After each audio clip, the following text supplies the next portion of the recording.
तो मान लो अगर सांप काट गया मेरे को, ठीक है, तो मुझे इमीडिएटली क्या करना चाहिए उस वक्त? इससे एक क्वेश्चन आया मेरे दिमाग में कि पोलियो जो है वो ड्रॉप पिलाई क्यों जाती थी?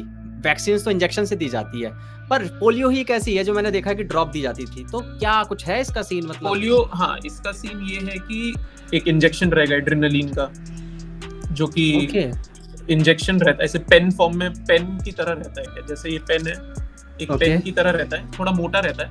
You just have to put it over this और ऐसे बटन दबाना होता है। ये यहीं पे मारना है? कहीं पे भी, वो उस टाइम पे नहीं, कहीं पे भी मार दो। मैंने सरदर्द की गोली खाई, तो उसको पता कैसे चलता है कि उसको यहीं जाके ट्रीट करना है सर को? तो उसका ये है कि तो आयुर्वेद को लेके आपकी क्या सोच है? आपको लगता है वो बेटर है ट्रेडिशनल मेडिसिन से?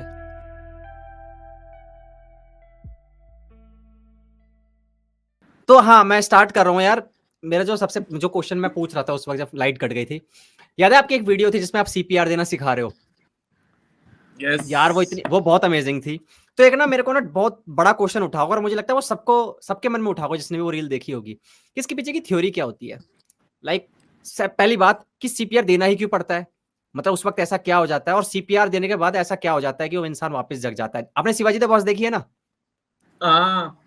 बस आपको याद हो गया होगा, बिजली का झटका लगता है लड़के को, फिर सीपीआर देते हैं। नहीं तो शिवाजी द बॉस में भी थोड़ा थोड़ा करेक्ट ही दिखाया है, मतलब यूजुअली नहीं दिखाते ऐसे मूवीज में। लाइक मेरे को वो मूवी याद है, एक पठान या जवान थी, उसमें वो पल्स, रेडियल पल्स चेक करके, जिसमें वो दीपिका पादुकोण को हैंग करते हैं। I think that is Pathaan. हाँ, पठान में है वो। हाँ, पठान में दीपिका पादुकोण को हैंग करते हैं, तो फिर वो मना कर देती है क्योंकि वो प्रेग्नेंट होती है। तो वो डॉक्टर आके कैसे पता लगाती है कि वो प्रेग्नेंट है? वो उसकी रेडियल आर्टरी चेक करती है। ओके। और वो ओ ये तो प्रेग्नेंट है, वाओ। तो ये गलत है ना? ये तो मतलब ये तरीका पता ही नहीं था मुझे। तो हमें भी बता दो ये टेक्निक कि ऐसा भी होता है। बट एनीवे, हाँ, तो सीपीआर में ये होता है कि the heart stops pumping basically. तो उसको एक तरीके का हम मोमेंटम या स्टिमुलस देते हैं just by pumping it. Okay, that is the basic, सबसे बेसिक स्टेप उसका, जो प्रोसीजर को बोल सकते हैं। तो बेसिकली उसके पीछे का फंडा वही है कि द हार्ट स्टॉप्स वर्किंग। तो एक तरीके से हम हार्ट को स्टिमुलस दे रहे हैं ताकि वो वापस पंपिंग एक्शन चालू कर सके और बॉडी पूरे ऑर्गन्स को ब्लड दे सके। बेसिक फंडा यही है। तो कितना टाइम तक मतलब ये काम करता है? लाइक मतलब एक मान लो अभी कोई इंसान पड़ गया, गिर गया, तो कितनी देर में उसको सीपीआर दे देना चाहिए? सीपीआर उसको देते हैं जिसका जो मतलब जिसका pulse you can not feel. ठीक है, क्योंकि पल्स फील हो रहा है तो बेसिकली हार्ट पंप कर रहा है ना। पल्स फील नहीं हो रहा एंड पेशेंट इज अनकॉन्शियस, तो हम सीपीआर देंगे उसको। और ये जितना जल्दी हो सके उतना जल्दी देना। ऐसा नहीं है कि कुछ 1 मिनट 2 मिनट 3 मिनट, नहीं, जितना जल्दी हो सके सीपीआर दो, जितना जल्दी हो सके सीपीआर दो। And CPR has helped a lot. मतलब कि काफ़ी, अभी बहुत सारे केसेस ऐसे थे ना कि एक ट्रेन में या कहीं पे तो एक किसी आदमी ने बच्चे को सीपीआर दिया था या किसी एक एडल्ट को सीपीआर दिया था, उसकी वजह से जान बच गई। मेरे हिसाब से ना फ्लाइट में दिया था, मुझे ऐसा लग रहा है फ्लाइट के अंदर ऐसा कुछ हुआ है। ये न्यूज़ मुझे सुनने में आई है, पता नहीं ऐसा हाँ हुआ होगा, कुछ तो बट अच्छी बात है। वीडियो भी देखी है मैंने। एंड सीपीआर तो भाई बहुत ऐसा एक फंडामेंटल स्किल है यार, सबको आना चाहिए। पता होना चाहिए, बिल्कुल। इसी कारण वो बहुत अच्छी वीडियो भी गई थी, वायरल गई थी आपकी वो वाली शायद रील है ना, उस पर बहुत ज्यादा व्यूज भी आए थे। पता नहीं यार, मैंने चेक नहीं किया। मेरी रील्स जो सबसे ज्यादा वायरल है वो मैं बकचोदी करते हुए सबसे ज्यादा वायरल वो ही गई है। एल्गोरिथम फ्रेंडली है वो। हाँ, वो वही रील्स जाती है सबसे ज्यादा वायरल। दूसरा एक और चीज है कि जैसे सीपीआर है वैसे ही एक हेमलिच मैन्यूवर बोलते हैं। ओके, हेमलिच मैन्यूवर, जब बंदा चोक हो रहा होता है, तो जब खाना मुंह में अटक जाता है या गले में खाना अटक जाता है, तो जो ऐसे पंप करते हैं ऐसे, हाँ, पीछे से ऐसे पकड़ के ऐसे पंप, तो दैट इज हेमलिच मैन्यूवर। तो that is also very important. हाँ, ये मेरे एक दोस्त को है, उसकी एक पाइप है, वो कहता है बहुत पतली है तो खाना कभी अटक जाता है, तो घर वालों को सबको ट्रेन कर रखा है इस चीज के लिए उसने, कि जब भी हो ऐसा तो उसके साथ मैं कभी बाहर खाने नहीं जाता हूँ। वो जब भी बोलता है बाहर खाने जा रहे हैं, मैंने कहा कुछ पी लेंगे, मैं तेरे को कोल्ड कॉफी पिला दूंगा बट खाऊंगा तेरे साथ बिल्कुल नहीं। और मैं जब वो जल्दी जल्दी गोलगप्पे खा रहा था एक बार तो मैं डर गया था, मैंने कहा भाई मैं मुझे नहीं आता ये इतने अच्छे तरीके से मत कर, यहाँ पे अजीब लगूंगा ऐसे करते हुए लोगों को, लोग हमें गलत समझेंगे। तो वाला सीन हो बात जाता सही है। है, हाँ, बिल्कुल। और एक चीज ये है ना, मैं बहुत सारे आज ना मेरे क्वेश्चन इसी के अराउंड होने वाले हैं, जो ये छोटी छोटी स्किल्स हैं जो लोगों को पता होनी चाहिए। ठीक है, एक है ना, आप इंसिडेंट सुन रहे हैं कि अभी इतनी ज्यादा हीट वेव आई है, बहुत ज्यादा गर्मी बढ़ गई है, तो ना जो सांप होते हैं ना वो बहुत ज्यादा इरिटेटेड फील कर रहे हैं अंदर और बाहर आ रहे हैं बहुत ज्यादा। हमारे घर के आगे मेरे को 2 दिन पहले या 3 दिन पहले सांप दिखा है बहुत बड़ा। मारा नहीं मैंने उसको, मारना भी नहीं चाहिए वैसे, पर दिखा तो मैंने कहा यार ये सब हो क्या रहा है, तो मैंने पढ़ा कि इंसिडेंट बढ़ गए हैं क्योंकि गर्मी बहुत ज्यादा हो गई है। तो मान लो अगर सांप काट गया मेरे को, ठीक है, तो मुझे इमीडिएटली क्या करना चाहिए उस वक्त? हाँ, तो सांप काट गया तो देखो, सबसे पहले सांप काटने का ये ध्यान रखना कि इंडिया में जितने भी सांप हैं, most of them are non poisonous. There is a, मतलब क्या बोलते हैं, रिसर्च नहीं, स्टडी है कोई? स्टडी है या कुछ भी ऐसे, मतलब सर्वे? स्टैटिस्टिकल स्टडी है कि okay, most of the snakes are non venomous. ठीक है, ठीक है। बट ये सोच के कि नहीं नॉन वेनमस है, मैं बस चल रहा है मस्त, ऐसा नहीं करने का। तो सबसे पहले जितना जल्दी हो सके डॉक्टर के पास जाओ, हॉस्पिटल जाओ। ठीक है, दूसरा जो हम ये सोचते हैं कि स्नेक बाइट हो गया, वहां से चूस लो, खून चूस लो, हाँ, वो बिल्कुल नहीं करना। उससे तुम तो मरोगे ही, दूसरा भी मर जाएगा, क्योंकि उसके मुंह में पॉइजन चले जाएगा, क्योंकि वो ब्लड सक करेगा ना, तो उसमें पॉइजन होगा, तो वो पॉइजन चले जाएगा। तीसरा बात, कुछ भी टाइट टॉर्नी के नहीं बांधना है। क्या होता है मतलब उससे कि जैसे मान लो मुझे यहाँ काटा, ठीक है, तो मैं यहाँ हाँ, यहाँ ना बांधू कुछ भी? बस ऐसे होल्ड करके रखो बस। You shouldn't tie it, because अगर वो टाई किया तो पॉइजन इधर का इधर रहेगा, और ये इस हाथ को पूरे को एम्पुटेट करना पड़ेगा। बट अगर वो मेरी पूरी बॉडी में गया तब तो मेरे मरने के चांसेस बढ़ जाएंगे ना? नहीं होता है वो, अच्छा, क्योंकि टाइम पे तुम्हारे पास एंटीवेनम आ जाएगा। Antivenom is present in every hospital of this entire country. एक क्वेश्चन आ रहा है, एंटी वेनम एक ही होता है या फिर सांप के हिसाब से? जैसे मुझे पता ही नहीं किस सांप ने मुझे नहीं नहीं काटा, नहीं, तो अलग? एंटीवेनम 4 टाइप ऑफ स्नेक्स से बनता है। उसके अंदर ओके, 4 टाइप के स्नेक होते हैं, कोबरा, क्रेट, वाइपर, और एक और रहता है, मेरे को नाम याद नहीं आ रहा, बट और ये okay. These are the commonest of the 4 snakes जो इंडिया में काटते हैं पॉइजनस। तो कुछ भी हो, anti venom snake, anti snake venom डालते हैं, and it helps a lot. बहुत बहुत केसेस आते हैं ऐसे हॉस्पिटल में हमारे, जहाँ पे मैं कॉलेज में पढ़ता था। मान लो मैं एक ऐसी जगह हूँ जहां से मुझको एटलीस्ट 2 या 3 घंटे लगने वाले हैं या 4 घंटे लगने वाले हैं जहाँ हॉस्पिटल है, तब वो इंसान क्या क्या कर सकता है, मतलब उसका असर कम करने के लिए, उसको स्लो करने के लिए, उस पॉइजन को? यही, देयर इज नथिंग एल्स, मतलब फोन बस नथिंग बांध एल्स, के रखे, ऐसे बांध के रखे और प्रे करे कि जल्दी पहुंच जाऊं मैं एंटी वेनम लेने? There is nothing else, nothing okay, else can be done. Anti venom बनता कैसे है? मतलब सांप के जहर से ही बनता है? हाँ, तो जैसे सांप के जहर वैक्सीन से, बनती है। तो सांप के जहर में ऐसा क्या होता है कि वो सांप के जो हमारे अंदर जो पॉइजन होता है सांप का, उसको कैंसिल आउट कर इतना देता है? नहीं, उसका उतना फंडामेंटल, उसका उतना मेरे को पता नहीं है, नॉलेज नहीं है उसके बारे में। But okay, what I feel, what I think, जैसा वैक्सीन का रहता है वैसे ही होता होगा। तो जिसमें जो एंटीजेन्स होते हैं स्नेक के, उसके अगेंस्ट वो एंटीबॉडीज बनाने में हेल्प करता होगा बॉडी की।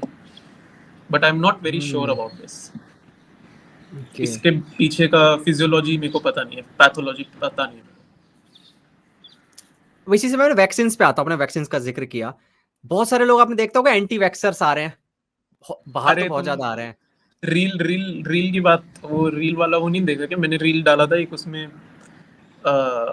रेबीज के उसको, ऊपर पता नहीं हाँ किसके ऊपर कह रहे थे वो। हाँ हाँ, हाँ हाँ हाँ हाँ हाँ, तो ही इज अ वेरी हाँ, well known Ayurvedic doctor India के। मनीष, आचार्य मनीष नाम है शायद। बहुत हाँ, famous, and he has done good work also. ऐसा नहीं है कि कुछ नहीं किया, he has done very good work, but that was really criminal. तो ये बताओ कि जो वैक्सीन्स जो होते हैं वो तो सेफ होते हैं, ये तो आप मानते हो। तो ये एक बार ये इस मिसकंसेप्शन को दूर करो कि एक्चुअली में वैक्सीन करते क्या है बॉडी में जाकर।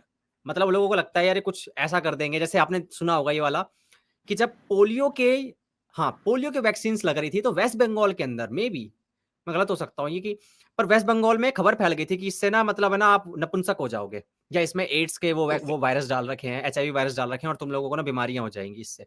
तो बहुत सारे ना अफवाह फैल जाती हैं। तो अब ये बताओ, क्या वैक्सीन काम कैसे करती है, और बॉडी में जाके ये कोई गलत चीज तो नहीं करती, लाइक मतलब जैसे लोग सोचते हैं, लोगों के मन में जो मिथ है इसको दूर करो यार। हाँ, तो वैक्सीन का काम क्या रहता है कि वायरस बेसिकली क्या करता है कि वो बॉडी में आता है, रेप्लिकेट करता है और डिजीज कॉज करता है, एज सिंपल एज दैट। हम क्या करते हैं, दो टाइप की वैक्सीन होती है, एक तो किल्ड रहती है या इनएक्टिवेटेड रहती है। किल्ड मतलब हमने वायरस को मार दिया है, इनएक्टिवेटेड मतलब वायरस, जिंदा वायरस है लेकिन उसका बेहोश है। विरुलेंस हमने कम कर दिया, एक तरीके से उसको बेहोश कर दिया। हाँ हाँ। ठीक है, तो कुछ नहीं काम करते। ये बेसिक फंडा ये है कि वायरस का जो एंटीजन रहता है जो कि बॉडी में डालते हैं, उसके अगेंस्ट जो एंटीबॉडीज बनती है जो कि हमें प्रोटेक्ट करती है, उन एंटीबॉडीज को हम उस वायरस का मेमोरी दे देते हैं एक तरीके से, ताकि ठीक है।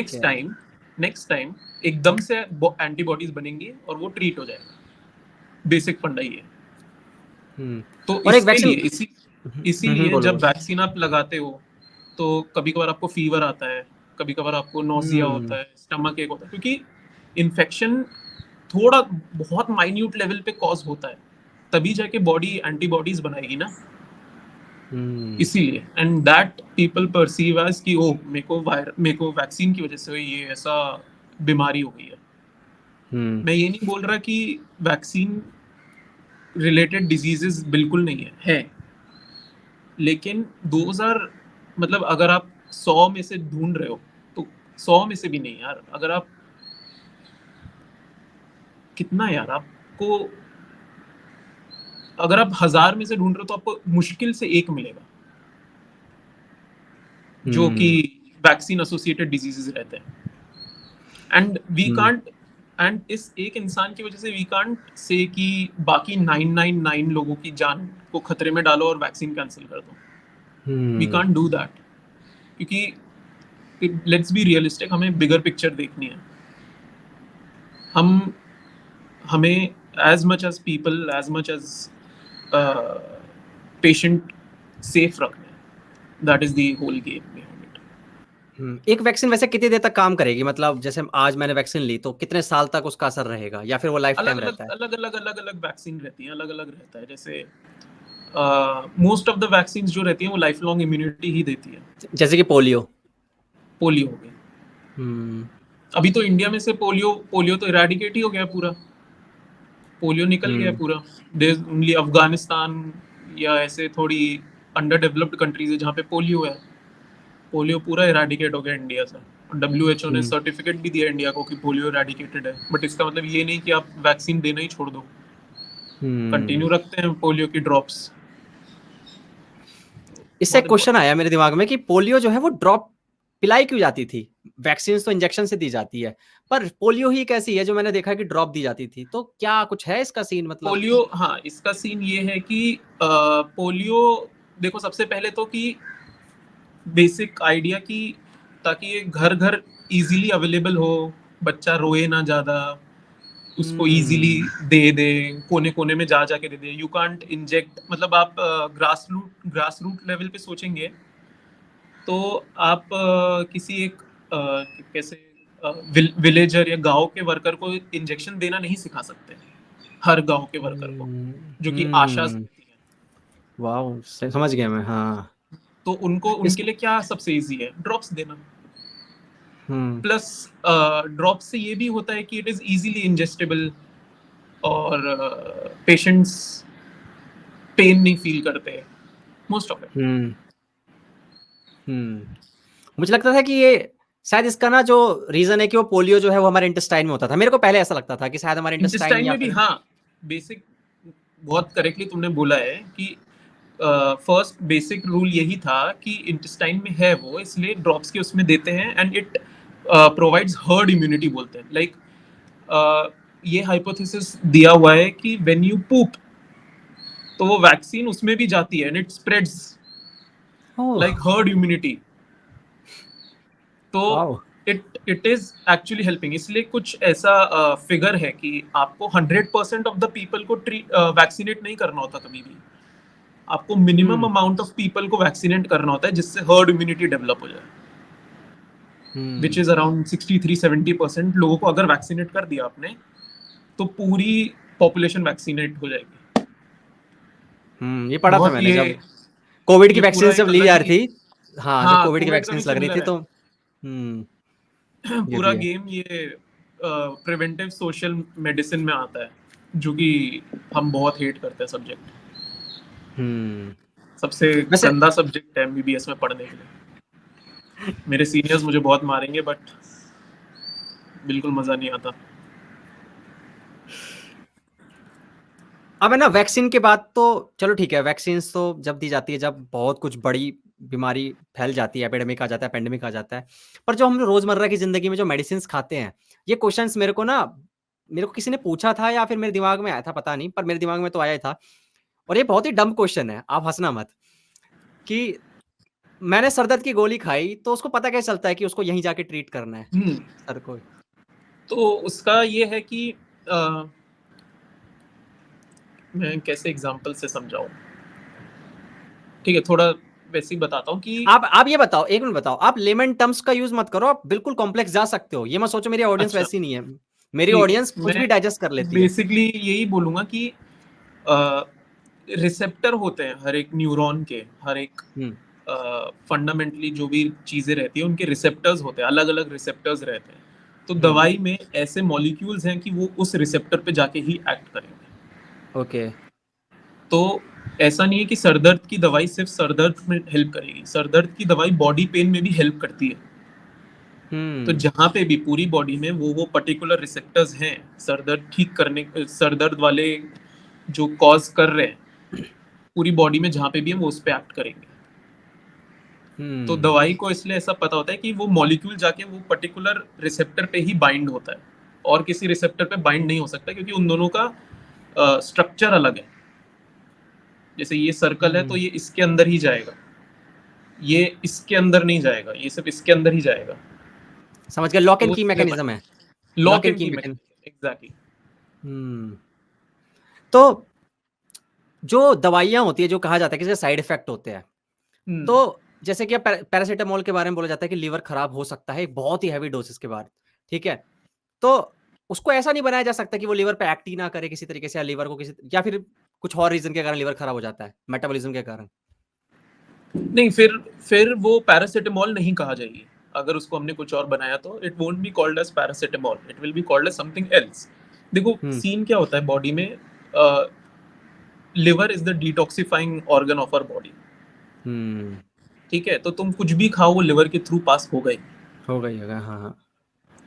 अगर लिवर के पास नहीं हुआ, पास एक्सक्रीशन लिवर से नहीं हो रहा है, तो it can be excreted through kidney, urine के थ्रू। ठीक है, या फिर बाइल के थ्रू भी एक्सक्रीट होते हैं। ओके। तो ये 3 ऑर्गन्स हैं जो हेल्प करते हैं बेसिकली। तो ड्रग्स ऐसा नहीं है कि एक ऑर्गन पे इफेक्ट करना, उसको अगर हमने छोड़ दिया तो वो बाकी दोनों ऑर्गन पे भी कुछ ना कुछ इफेक्ट करेगी ही, क्योंकि उसको बाहर निकलना है बॉडी के। समझ रहे हो? तो अगर मैंने ऐसा ड्रग बना दिया जो लिवर पे काम नहीं कर रहा, तो वो चांसेस है कि वो किडनी पे भी काम करेगा, या फिर वो काम ही नहीं करेगा क्योंकि वो फिर ड्रग फीजिबल ही नहीं होगा। तो इसलिए हमेशा वो before putting a drug in the market, वो हमेशा ऐसे एक्सपेरिमेंट्स करते हैं, केस स्टडीज करते हैं, डिफरेंट फेजेस रहते हैं कि कहाँ पे क्या इफेक्ट हो रहा है। एक्चुअली में क्या है ना, ये मैंने इसलिए क्वेश्चन पूछा कि जो आयुर्वेद के जो प्रैक्टिशनर्स होते हैं ना, वो इसको बहुत ज्यादा यूज करते हैं डिफेम करने के लिए, जो ट्रेडिशनल मेडिसिन है। कहते हैं कि तुम यार हाँ, सरदर्द की गोली खाते हो, लेकिन वो तुम्हारे किडनी और बाकी ऑर्गन्स को भी खराब कर रहा होता है, लेकिन आयुर्वेद की दवाइयां, होम्योपैथी की दवाइयां ऐसा नहीं करती हैं। तो क्या ये चैलेंज नहीं है फार्मास्यूटिकल कंपनी का कि यार वो फ्यूचर में कुछ जितना हो सके सेफ बनाने की कोशिश करे? मतलब मैं ये कह सकता हूँ पूरी नहीं तरीके यार, से हम जितना हो सके सेफ हैं already drugs. Paracetamol causing liver cirrhosis, और liver cirrhosis induced by any NSAID। NSAIDs is a group of drugs जिसमें पैरासिटामोल आता है। तो liver cirrhosis caused by any NSAID is a very already a very low percentage, बहुत low है। और हम्म, lethal dose जो है वो है 6 से 7 ग्राम। ओके। हम 500 mg की टैबलेट लेते हैं, 6 से 7 ग्राम हुआ, कितना हो गया यार, मेरा मैथ वीक है। दो, दो तो चार छः आठ, आठ से 10 टैबलेट में एक बार में लूंगा तब होगा। हम्म, तब मतलब तब मैं इंस्टेंटली मेरे को सिम्टम्स वगैरह दिखने चालू हो जाएंगे 24 आवर्स में। और ये लॉन्ग टर्म का प्रोसेस है कि मतलब अगर हम रोज रोज के रोज 2-2 टैबलेट पैरासिटामोल ले रहे हैं, दो, तब जाके after a very long time तुम्हें सिम्टम्स दिखेंगे। ऐसा हम्म। नहीं है कि इंस्टेंटली हो रहा है सब। तो आयुर्वेद को लेके आपकी क्या सोच है? आपको लगता है वो बेटर है ट्रेडिशनल मेडिसिन से? यार मेरे को तो सारे, any branch of pathy, basically any pathy, I don't mind it because I have a few friends who are in Ayurveda, I have a few friends who are in homeopathy, and they teach me, मेरे को बताते हैं वो कि कैसे क्या क्या होता है। बिकॉज एज अ डॉक्टर तुम्हारा first mode of treatment is lifestyle modification. Hmm, दवाई देने से पहले तुम कैसे लाइफस्टाइल मॉडिफाई कर रहे हो, डाइट मॉडिफाई कर रहे हो, होम रेमेडीज बता रहे हो, वो बेस्ट है। क्योंकि वो पेशेंट के लिए भी इतना हार्मफुल नहीं रहेगा and it will be easy, compliance उसका पेशेंट का अच्छा रहेगा। हम्म। तो बट आई तो टोटली लव इट, बट ये है कि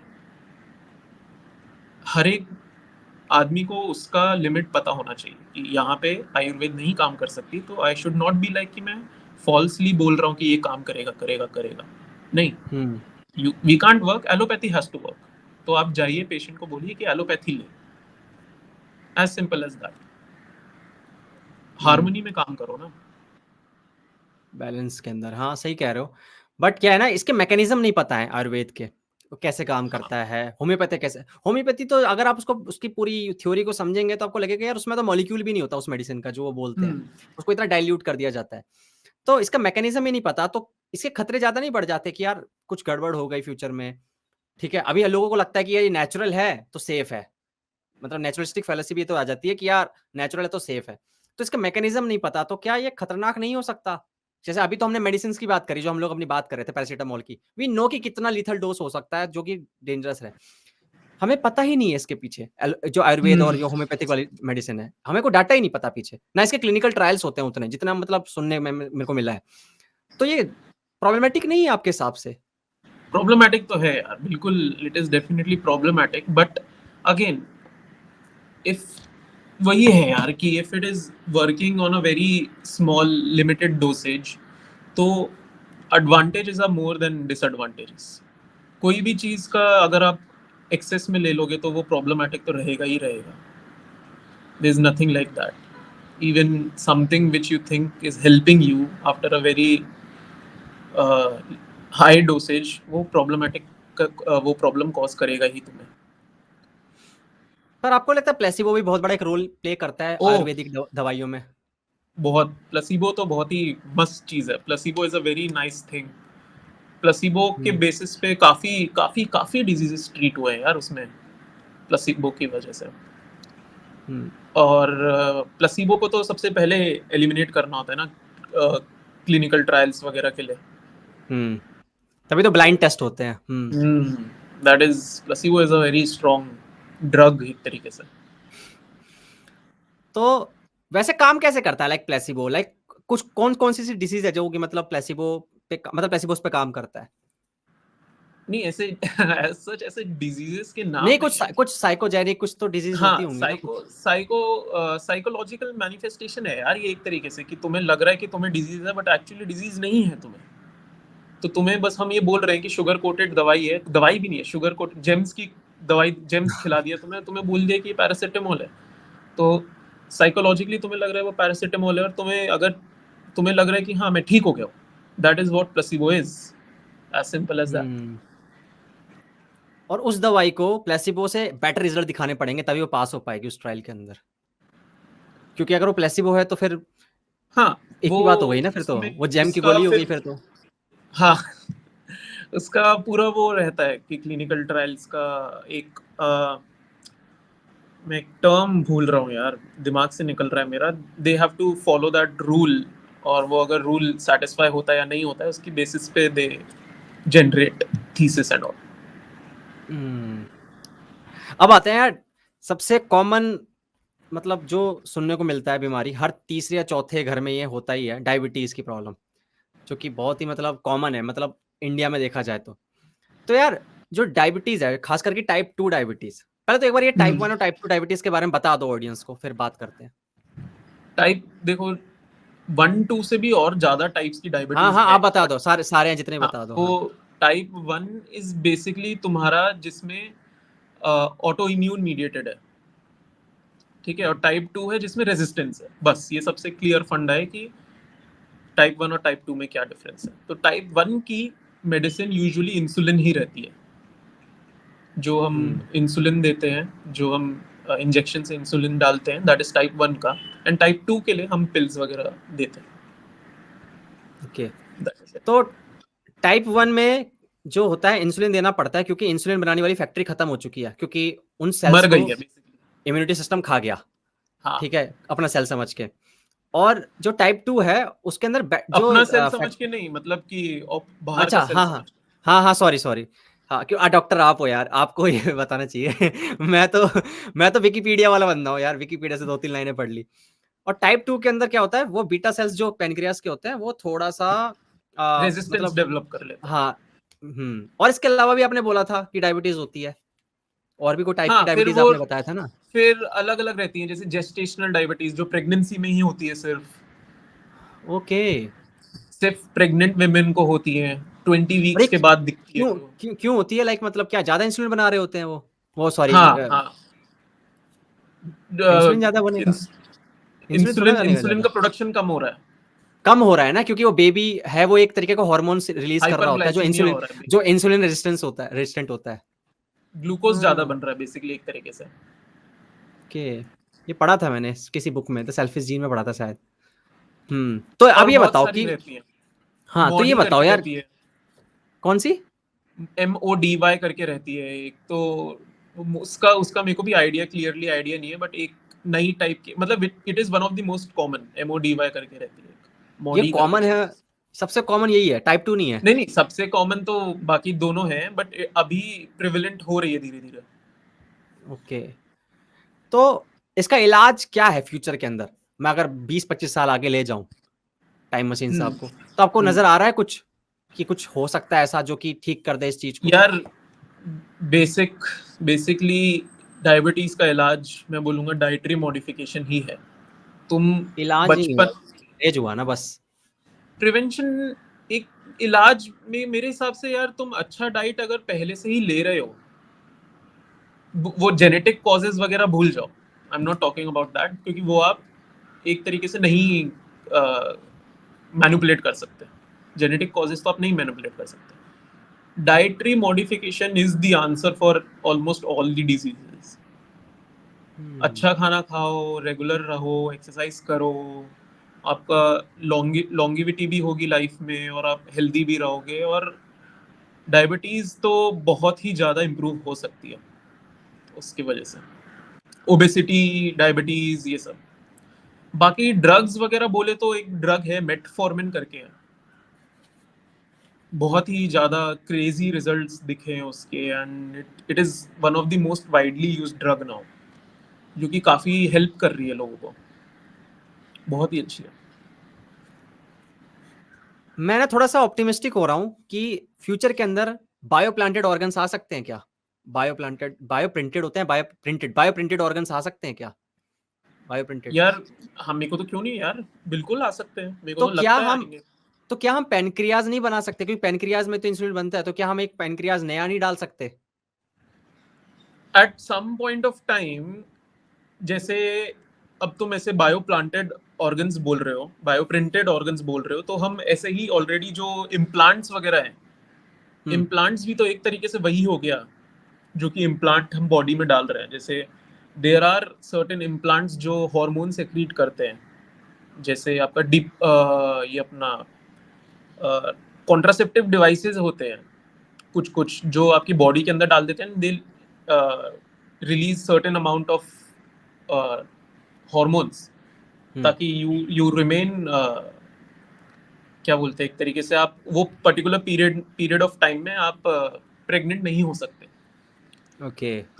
तो there can be certain organs, but आप कितने हद तक एक ह्यूमन बॉडी को रोबोट की तरह बना सकते हो? I don't believe we can actually achieve that कि आप पूरा हर एक चीज रेप्लिकेट कर सको। मतलब मतलब फ्यूचर के अंदर भी नहीं, अभी अगले 50 साल के अंदर भी नहीं ऐसा आप देखते? I don't think it would be sustainable enough कि कुछ ना कुछ प्रॉब्लम्स आएंगी and there would be more casualties than people being saved. मतलब क्योंकि क्योंकि पेसिमिस्टिक हो आप पहले बहुत। हमने नहीं, मैं रियलिस्टिक हूँ। क्योंकि पहले ओके। हमने पहले वी थॉट कि हम किसी दूसरे एनिमल की किडनी पैनक्रियास क्यों नहीं लगा लेते, वो भी तो काम सेम कर रही है ऐसा एक होता है क्या? तरीके कोई से। है जानवर ऐसा? ऐसा कोई पिग जानवर है जिसका पैन? पिग अच्छा। पिग, पिग की हाँ। पैनक्रियास हमने क्यों नहीं लगा ली कि वो भी तो काम सेम कर रही है। पहले इंसुलिन पिग से ही बनता था इंसुलिन, अच्छा। तो हमने लगाने का सोचा, बट फिर वो फंडा आ गया ना, ऑटो इम्यूनिटी का फंडा आ गया, बॉडी अपनी बॉडी को हाँ, एक्सेप्ट नहीं कर रही है। एक्सेप्ट नहीं करेगी, हाँ। तो आई फील कि कहीं ना कहीं कुछ ना कुछ लिमिटेशन तो होगा। जैसे अभी पेस मेकर वगैरह तो काफी अच्छे से चल रहे हैं, हार्ट पेस मेकर्स वगैरह चल रहे हैं, but hmm. It is not producing any hormone और समथिंग लाइक दैट ना, it is just giving electrical stimulus अभी। बट धीरे धीरे ट्राई हो रहा है, जैसे न्यूरालिंक का भी ट्राई कर रहा है अपना, who is the Elon Musk. Owner, Elon Elon Musk. Musk भाई, हम्म। ट्राई कर रहे हैं। बट अगेन हम्म। कहीं ना कहीं लिमिटेशन तो है ही उसका भी कि नहीं हो रहा है। तो may be not in 50 years but after that, but उतना आगे का सोच के फिर पॉइंट ही नहीं लगता है। हम्म। क्योंकि ना सिंथेटिक वॉर्म भी आ गए हैं, आपने देखा होगा। सिंथेटिक वॉर्म की बात हो रही है आजकल कि बच्चे अब बाहर ही पैदा हुआ करेंगे, जेनेटिकली इंजीनियर बच्चे। आप पता नहीं आप पढ़ते हो कि नहीं, मैं इसमें बहुत ज्यादा, क्योंकि मैं फ्यूचरिस्टिक बहुत चीजें देखता रहता हूँ, टेक्नोलॉजी क्या आ हम्म। रही है। तो सिंथेटिक वॉर्म की बात भी आ रही है, तो क्या आप सिंथेटिक वॉर्म को लेकर भी पेसिमिस्टिक हो कि नहीं हो सकता? सिंथेटिक चांसेस नहीं? वूम का देखो, ये फर्टिलाइजेशन में तो है पॉसिबल ना, ऐसे मतलब कि उसके उसका प्रिलिमिनरी स्टेप तो दिख ही रहा है, जैसे इन विट्रो फर्टिलाइजेशन या जो भी टेस्ट ट्यूब बेबी जो बोल रहे हैं हम, वो तो हम्म। दिख ही रहा है ना। तो उसका लेके I am a little bit of optimistic, but again I I always feel कि you can not replicate the entire human body. तो जो हम्म। चीजें प्रोवाइड ह्यूमन बॉडी कर रही है, you can not replicate it. अभी व्हाट एक ना अ भेड़, मदर, हाँ, भेड़ के ऊपर हुआ है what? ऑलरेडी ये। एक भेड़ मतलब पैदा की गई है बिल्कुल सिंथेटिक वॉर्म में। बट मैं वो आपको, अगेन वो मर गई थी ना, डॉली डॉली क्लोनिंग की बात कर रहे हो ना तुम? आई डोंट नो यार, मुझे अभी सर्च कर लेना चाहिए, एक मिनट, मैं गलत इन्फॉर्मेशन नहीं डॉली देना चाहता हूँ। डॉली करके है, हाँ, डॉली करके शीप मैं वो है। सर्च कर रहा हूँ, डॉली शिप डाल देता हूँ। आप बोलो, हाँ, कंटिन्यू करो, मैं आता हूँ। तो उसका भी यही था, बट वो कुछ 10-15 दिन के बाद मर गई। हम्म। तो आई डोंट यार नो ऐसा मैन, आई डोंट, पता नहीं यार, ये न्यूज़ आई नहीं, क्योंकि मैंने ना एक वीडियो, यूट्यूब की वीडियो में देखा था, डॉली शीप, बहुत डॉली चाय बहुत वाला पुरानी है। यहाँ पे चाय वाला आ रहा है स्टिल अलाइव? क्लोन, नो यार, 14 फरवरी 2003 में मर गई थी। और कब हाँ, कब वो जिंदा पैदा कब हुई थी? ये मैं देख नहीं पाया, मैंने बस तुरंत देखा वो वाला, लेकिन मैं इसकी बात नहीं कर रहा था। ये क्लोनिंग अलग चीज थी। एक है ना, मैं एडिटिंग के वक्त यहाँ पे डाल दूंगा ऑडियंस के लिए, एक है ना, मैंने देखा था एक पूरा, शायद वो प्लास्टिक का था, पता नहीं किस चीज का था, और उसमें ना वो सांस ले रही है बड़ी देर से, और वो मतलब जैसे होता है ना, माँ के पेट के अंदर होता है, और वो फ्लूइड सा होता है, उसको क्या कहते हैं, उस फ्लूइड का एमनियोटिक नाम क्या फ्लूइड। होता है? हाँ हाँ, वो फ्लूइड था। और उसको पता नहीं किसी तरीके से उसको न्यूट्रिशन दिया जा रहा था, पता नहीं कौन सा कॉर्ड लगा रखा था, वो था वो। और वो देखा था, वो जिंदा थी, वो सांस ले रही थी, और ये रिसेंटली की बात है, मतलब ज्यादा रिसेंट की बात है ये, मुझे लगता है शायद पिछले 4 या 5 साल पुरानी बात है, ज्यादा पुरानी बात नहीं है ये, तो 2003 की बात है, तो मुझे लगता है, पता नहीं, हो सकता है मैं गलत हूँ, अगर मुझे नहीं मिला तो मैं एडिटिंग के वक्त ये नहीं डालूंगा, ठीक है। लेकिन मैं काफी ऑप्टिमिस्टिक था कि अगर ये ऐसा हो पा रहा है, तो चांसेस हैं कि वो आगे हमें देखने को मिल सकता है, जेनेटिकली इंजीनियर, ये जो क्या कहते हैं, synthetic worm, sorry, synthetic worm. तो मतलब आप बहुत ज्यादा डॉक्टर होकर भी आप ये सोच रहे हो कि यार ये चीजें, मतलब मुश्किल है अभी आना, मतलब इसमें काफी अभी कॉम्प्लिकेशंस हाँ, आ सकती अभी हैं। डेफिनेटली आना मुश्किल है, and I always believe that what humans are providing it can not be provided synthetically और थ्रू अ रोबोट और आर्टिफिशियली।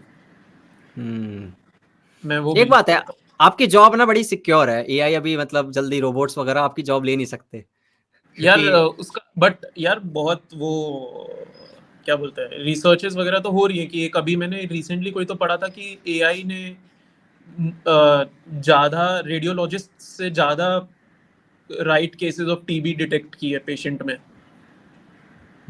तो आई वाज लाइक कि वाओ, ऐसा भी हो रहा है। But at the end of the day नहीं होगा यार, क्योंकि AI is what human brain ही, ह्यूमंस ही तो उसको प्रोसेस वो डाल रहे हैं उसमें, फंडा डेटा वगैरह सब ह्यूमंस ही डाल रहे हैं। तो एंड आप डॉक्टर के पास जाते हो, you lose a human touch to it. तो ये सब बहुत मैटर करते हैं, emotional connection, human touch and everything. पूरा वो एक एक्सपीरियंस है, वो एक्सपीरियंस अगर चला गया तो आई don't think it will be good for the humanity. बिल्कुल यार, मैं इमेजिन नहीं कर सकता कि एक रोबोट मेरे को इंजेक्शन लगा रहा है, उसको तो फ़र्क भी नहीं पड़ेगा, उसके चेहरे पे एक गंदी सी स्माइल मैं इमेजिन कर सकता हूँ कि वो स्माइल कर रहा है और कह रहा है लगाऊँगा। एक डॉक्टर होगा तो वो थोड़ा-सा बोलेगा ठीक है कोई दिक्कत नहीं है, तेरे को मैं गुलाब जामुन दे दूँगा या फिर इसके बाद चॉकलेट दूँगा, जा लगा ले। मतलब वही है कि AI can help but it can't replace. Hmm, help definitely करेगा। लाइक अभी वो एप्पल विजन प्रो का बहुत सारे वीडियोस देखे कि it helped doctor performing surgeries, उसको हुँ, फील्ड ऑफ विजन हुँ, उसका एकदम क्लियर हो गया, हुँ। बहुत सब कुछ बड़ा बड़ा दिख रहा था और बहुत क्लियरली दिख रहा था। तो AI can help but it can't replace medical people. और नर्स को तो स्पेशली नहीं कर सकते क्योंकि नर्स तो एक अरे अलग ही बिल्कुल लेवल नहीं, पे यार नहीं नहीं नहीं, इमोशनल यू कांट। जो इमोशनल कनेक्शन बनाते हैं ना भाई वो मिमिक करना ना मेरे को ना अभी डिबेट हुई थी एक बायोशाला करके जानते हो आप फॉलो भी अरे करते हो हाँ, शायद आई फॉलो हिम, हाँ हाँ आई उनके फॉलो हिम, साथ आई लव हिज कंटेंट। हाँ तो उनके साथ बात होती रहती है मेरे चैनल पे काफी बार आ चुके हैं तो वो बता रहे थे कि वो मिमिक कर सकता है और मिमिक करना ही इंपॉर्टेंट है वो ये नहीं कह रहे थे कि वो एक्चुअल इमोशंस फील करे ना करे बट अभी वो माइक्रो एक्सप्रेशन अगर उसको मैं कर दूं फीड तो वो मिमिक कर सकता है और वो मिमिक करेगा तो ऐसा ह्यूमन बीइंग ना हम बता नहीं पाएंगे कि वो फेक है या सच गलत मतलब सच सही इमोशंस है वो ट्रू इमोशंस है तो ना अलग-अलग ओपिनियंस है लोगों के। कुछ लोग कह रहे हैं कर लेंगे, कुछ लोग रिप्लेस नहीं करेंगे। लोगों को डर लग रहा था कि यार एआई रिप्लेस कर देगा, पर धीरे-धीरे मैं देख रहा हूँ कि बहुत सारे ऐसे काम वाले बंदे जैसे मेरे एक दोस्त है उसने वीडियो एडिटिंग सीखी, बहुत मेहनत करके। अब वो आ गए हैं एआई वगैरह आ गए हैं जो कि मतलब 1 क्लिक में आपकी एडिटिंग कर देते हैं। तो ना वो बेचारा कह रहा है यार मेरी स्किल गई भाड़ में, मैं क्या करूँ? तो यार मुझे लग रहा है रिप्लेस ना धीरे-धीरे करेंगे और हम लोग जो ये हो रखे हैं ना कि नहीं करेंगे, नहीं करेंगे, कुछ ना कुछ तो होगा। ऐसा नहीं, नहीं हो बट सकता। फिर then you learn how to use AI to your advantage ना। हुँ, तुम अगर एडिटिंग, जैसे obviously AI AI if AI can edit better, तो तुम उसको as a mode of income use कर लो ना, कि मैं एआई के थ्रू एडिटिंग करवा पा रहा हूँ ऐसा। तो तुम हुँ। एक तरीके से you are the owner of that, सही कह रहे हो। उस पॉइंट से। आपने सुना है ये आजकल बहुत एक ना हाइप बनी हुई है इंटरनेट पे गट हेल्थ को लेकर। हम्म, वीडियोज़ बहुत आते हैं गट हेल्थ को लेकर। तो एक बार ना ये बताओ कि क्या ये हाइप वर्थ इट है? मतलब गट हेल्थ लिटरली में इम्पोर्टेंट होता है? और गट हेल्थ होता तो भी है तो इम्पोर्टेंट होता है। लाइक मतलब क्या होता है एक्चुअली में हमारे वहाँ पे गट में ऐसा जो इतना हाइप गट बना में रखा है? हमारे गट में बेसिकली जो डाइजेशन होता है, जो डाइजेस्टिव जूसेस होते हैं उनसे तो होता ही है, but there are a lot of microbes present, बहुत सारे। तो हुँ, इनका अगर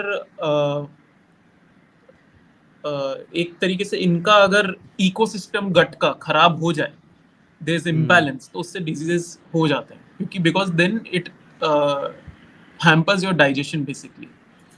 ओके। हुँ। तो जो ये कहते हैं कि ये खाओ, ये क्यों कहते हैं कि ये प्रोबायोटिक कहते हैं, प्रीबायोटिक कहते हैं, पता नहीं वो प्रो 2 वर्ड यूज़ करते हैं। प्रोबायोटिक, हाँ, प्रोबायोटिक प्रीबायोटिक दोनों रहते हैं। हाँ, ओके, वैसे क्यों कहते हैं ये मतलब इनमें ऐसा क्या स्पेशल होता है? Basically you are giving microbes only, उसमें उसके अंदर बैक्टीरिया रहते हैं। जो ओके। ड्रिंक तुम पी रहे हो, जैसे कर्ड क्या है, एक कर्ड इज लैक्टोबैसिलस, कर्ड के अंदर हुँ, बैक्टीरिया होता है। तो कर्ड खाने से कैसे तुम्हारा गट हेल्थ अच्छा रहता है, because you are feeding bacteria to the gut, which is a good bacteria which helps in digestion. पर बैक्टीरिया तो एक ही तरीके का होता है दही में और वहाँ पे तो पूरा फ्लोरा एंड फौना मतलब पूरा एक हाँ, एक इकोसिस्टम होता है। तो वो बाकी उनका क्या मतलब एक ही मैं फीड करूँ तो हो जाता है, काम चल जाता है इन चीज़ों से? नहीं नहीं एक बैक्टीरिया से ही? नहीं नहीं, ऐसा नहीं कि मैं ये बोल रहा हूँ कि इट हेल्प्स, इट एड्स अच्छा, इनटू दैट। ऐसा नहीं है कि ओके। वो एक ही तुम फीड करते रहोगे तो हो जाएगा, नहीं, इट एड्स। फिर तो एक ही से काम हो जाता, तो फिर वही तो दवाई बन जाती, फिर हुँ, वही मेरे मेडिसिन बॉस होती फिर हमारी। मेरे डम क्वेश्चन आपको मिलेंगे, क्योंकि मैं बहुत सारे ऐसे डम क्वेश्चन सोचता रहता हूँ। नहीं, अरे it's good to ask questions, it's या गुड टू और मैं तो आस्क। अपने पॉडकास्ट में रहता भी ऐसा ही हूँ कि मैं ना दिखाने नहीं चाहता। वो है ना स्टीव जॉब्स वाला, स्टे हंग्री स्टे फुलिश, मैं मेरा वो वाला सीन है। मैं जितना डम रहता हूँ ना, मुझे उतना सीखने को मिलता है। हाँ, तो ये जो गट हेल्थ को लेकर है, इम्यूनिटी सिस्टम भी यहीं से मैंने सुना है कि यहाँ इम्यूनिटी सिस्टम 70% हमारा इम्यूनिटी सिस्टम यही होता है हमारा। तो सही है बिल्कुल बिल्कुल। ये? ओके। और हमारा सेरोटोनिन भी यहीं प्रोड्यूस होता है हाँ गट में। अब यार सिंगल वर्ड आंसर दो, कुछ तो बताओ, एक्सप्लेन तो करो। मैं यहाँ पे फैक्ट चेक नहीं कराने आया हूँ। अरे ओके। नहीं, because this all this what you're asking is a, वो क्या बोलते हैं, एकदम डीप वाला अंडरस्टैंडिंग चाहिए, and I being just a MBBS doctor, I don't have that deep level of insight over it. तो जितना ओके तुम्हें पता है उतना ही मुझे पता है उसके बारे में, वो पर्टिकुलर चीज के बारे में, अच्छा इसीलिए। ओके। Because आपको कभी all these things which you asked right now is basically what a gastroenterologist knows अच्छे से, हम्म। क्योंकि कभी उसका आप पूरा जीवन ही स्मॉल इंटेस्टाइन, गट, स्टमक इसके अराउंड रहता है। Okay, no problem. हाँ यार, मैं डायबिटीज से भटक गया था। जो हम लोग ये बोलते हैं कि शुगर के अल्टरनेटिव्स होते हैं, शुगर के अल्टरनेटिव्स होते हैं, जैसे कि जैगरी खा लो, हनी खा लो, या फिर शुगर फ्री वो आते हैं, जो भी प्रोडक्ट्स आते हैं। Are they good? लिटरली में वो सही होते हैं? वो बेटर अल्टरनेटिव्स हैं वो? देखो, शुगर फ्री जो ये ड्रिंक्स वगैरह भी आती है ना, जैसे कोक वोक को आती है, शुगर फ्री आती है, ये सब तो उनमें जो अननेचुरल शुगर होती है, दैट इज नॉट गुड। उसमें it is not absorbed in the body and it is secreted in urine. Okay. तो it is not at all good for your body. तो वो हैम्पर करती है वहां से बहुत ज्यादा, और जो जो लोग सोचते आर्टिफिशियल हैं। स्वीटनर्स आते हैं, जो आर्टिफिशियल स्वीटनर्स आते हैं। सबका फंडा एक ही है कि they won't get absorbed and they will get secreted out through your faeces और थ्रू यूरिन। तो ओके और उसको ये सब ऐसे रिसर्च हुई है कि ये सब खाने के बाद आप और ज्यादा ब्लोटेड फील करते हो, you feel more hungry, you feel more lethargic. तो उससे और आप खाना ज्यादा खा रहे हो, सो रहे हो आप, और ब्लोटेड फील कर रहे हो, तो वो इनडायरेक्टली हैम्पर ही कर रहा है, जो कि कैलोरीज जीरो दिखा रहा है, बट फिर आप खुद कैलोरीज इनटेक बढ़ा रहे हो। मतलब गुड़ वगैरह जो, और ये जो शहद वगैरह खाते हैं, ये बेटर नहीं है अल्टरनेटिव्स वो, क्योंकि वो सोचते हैं कि तो चीनी नहीं है तो इसको खा लेते हैं। मतलब वो कैलोरीज ऐड करेगा ही, वो शुगर जैसा ही है। शुगर जैसा नहीं, शुगर जैसा नहीं है, शुगर जैसा तो हम्म। डेफिनेटली नहीं है, but it will indirectly add on calories through some way और the other, but it is not like a अच्छा शुगर। ओके, मतलब बेटर है, ये कह सकते हैं शुगर से, ये कह हाँ, सकते हैं। नेचुरल प्रोसेस, नेचुरल जो भी तुम चीजें ले रहे हो, it is definitely better than your processed sugar. नहीं, मैंने कहीं रील देख ली थी, इसी कारण ये पूछना था, क्योंकि वो उन्होंने बताया था कि ये सब बेटर नहीं होते हैं। जैसे कोई जिम वाली वीडियो थी, कोई बंदा था वो कह रहा था कि ये सब काम नहीं करता, ये अरे सब जिम का तो, जिम वाली वीडियोस तो देखने की नहीं भाई, एक एक दो चीजें फॉलो करने का जिम का, कि बस कैलोरी डेफिसिट में रहो। हाँ, वो लोग डाइटिशियन बन जाते हैं यार, वो लोग हाँ, हेल्थ एक्सपर्ट नहीं बनते, वो डाइटिशियन न्यूट्रिशनिस्ट बन के बैठ जाते हैं। एक और एक ही चीज कितने करने का, बस कैलोरी डेफिसिट में रहो, बॉडी और प्रोटीन इनटेक अच्छा रखो, बन जाएगी बॉडी, हम्म, खत्म। हम्म। और जो ये प्रोटीन वगैरह आते हैं, सप्लीमेंट्स वगैरह, इसके इसके अंदर भी काफी मिलावट देखने को मिलती है, आपने देखा होगा, सुना होगा। प्रोटीन हाँ, सप्लीमेंट्स काफी जितने भी ज्यादा। आते हैं। But if they are verified by अपना ये इंडिया का एफएसएसएआई है ना, इफ दे आर। यार किसको कह रहे हो, किसको कह रहे हो? एफएसएसएआई जो है, आपको पता है, अभी आपने खुद सुना होगा, मसालों में पेस्टिसाइड मिला है हमारे। कौन से? हम्म आप अभी आपने ये न्यूज़ सुनते होगे अगर आप, तो आपको पता होगा। हम्म। अभी मेरा लिवर डॉग को जानते हो आप? नहीं नहीं नहीं। लिवर लिवर लिवर डॉग, यार लिवर डॉग को नहीं पता आपको? चलो कोई नहीं, लेकिन वो ना, मतलब उनके पोस्ट वगैरह मैं देखता रहता हूं, तो उन्होंने डाला था ये कि ये जो एफएसएसएआई है, वो इतनी बिल्कुल मतलब स्ट्रिक्ट नहीं है, बिल्कुल मतलब रेगुलेट सही से नहीं कर पा रही है। हमारे मसालों के अंदर यूरोपियन, पता नहीं यूरोप को, हाँ उसको मिला है, अमेरिका वालों को। अमेरिका वालों ने चेक किया कि उसमें एक पेस्टिसाइड होता है जो कि कार्सिनोजेनिक है, वो मिला है हमारे हम्म। मसालों के अंदर, और बहुत हाँ, ज्यादा तभी मात्रा मिला है। फॉरेन में काफी सारी चीजें बैंड है ना, इंडिया हाँ की। हाँ। तो पतंजलि इसी कारण सबसे best I don't think so, Patanjali band I don't band है थिंक ना बाहर। पतंजलि की भी वाट लगा रखी है, पतंजलि की भी लोगों ने उसकी भी। तो अभी आपने बोला ना कि वो जो एफएसएसएआई है वो ये कर रहा है, तो अब ना अभी अभी तो फिलहाल उस पर शक है, वो बॉडी अभी रेगुलेट ढंग से कर नहीं पा रही है, तो उसमें काफी चीजों को सही करने की जरूरत है। हर हर हम्म, हर गवर्निंग बॉडी खराब है क्या अब? हम्म। हर गवर्निंग एक बॉडी कहीं काम ही नहीं कर रही अच्छे से। आरबीआई के अलावा, आरबीआई ठीक कर रही है यार। I think RBI is doing, RBI हो गई, सेबी हो गई जो कि स्टॉक मार्केट रेगुलेट करती है ये सब, तो वो मेरे हिसाब से दोनों बेटर कर रहे हैं काम, बाकी बाकी का नहीं पता। जहाँ पे डायरेक्टली पैसा ना लगे, वो वाली कंपनीज हाँ वो, खराब हाँ कर रही है। या ये तो है, अभी जैसे एनटीए हो गया आपका। हाँ, एक है ना लाइफ सेविंग क्वेश्चन और पूछना था मेरे को, और ये ना इसलिए पूछा क्योंकि कल मैंने सोचा नहीं था, मेरे को याद आया, मेरे कल एक दोस्त आया था, उसके किसी रिश्तेदार की मौत हो गई ओके। हार्ट अटैक के कारण, ठीक है, और वो बहुत ही यंग थी, भाभी थी उनकी, और बहुत ही यंग थी, लाइक 27-28 के आसपास उनकी एज थी।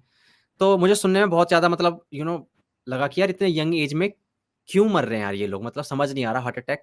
तो आपके हिसाब से आपने सुना होगा बहुत ज़्यादा केसेस बढ़ चुके हैं ये हार्ट अटैक के, तो आपको क्या लग रहा है आपके हिसाब से कि क्यों हो रहे हैं इतने केसेस क्यों बढ़ रहे हैं हार्ट अटैक्स के, खास करके जिम वाले में? आपने देखा होगा, ये मैं मिथ नहीं फैलाना चाहता कि जिम में हो रहा है, बट आपने सुना होगा कि जिम में था और हार्ट अटैक आया और मर गया। वो तो जिम जिम का can be because of over working.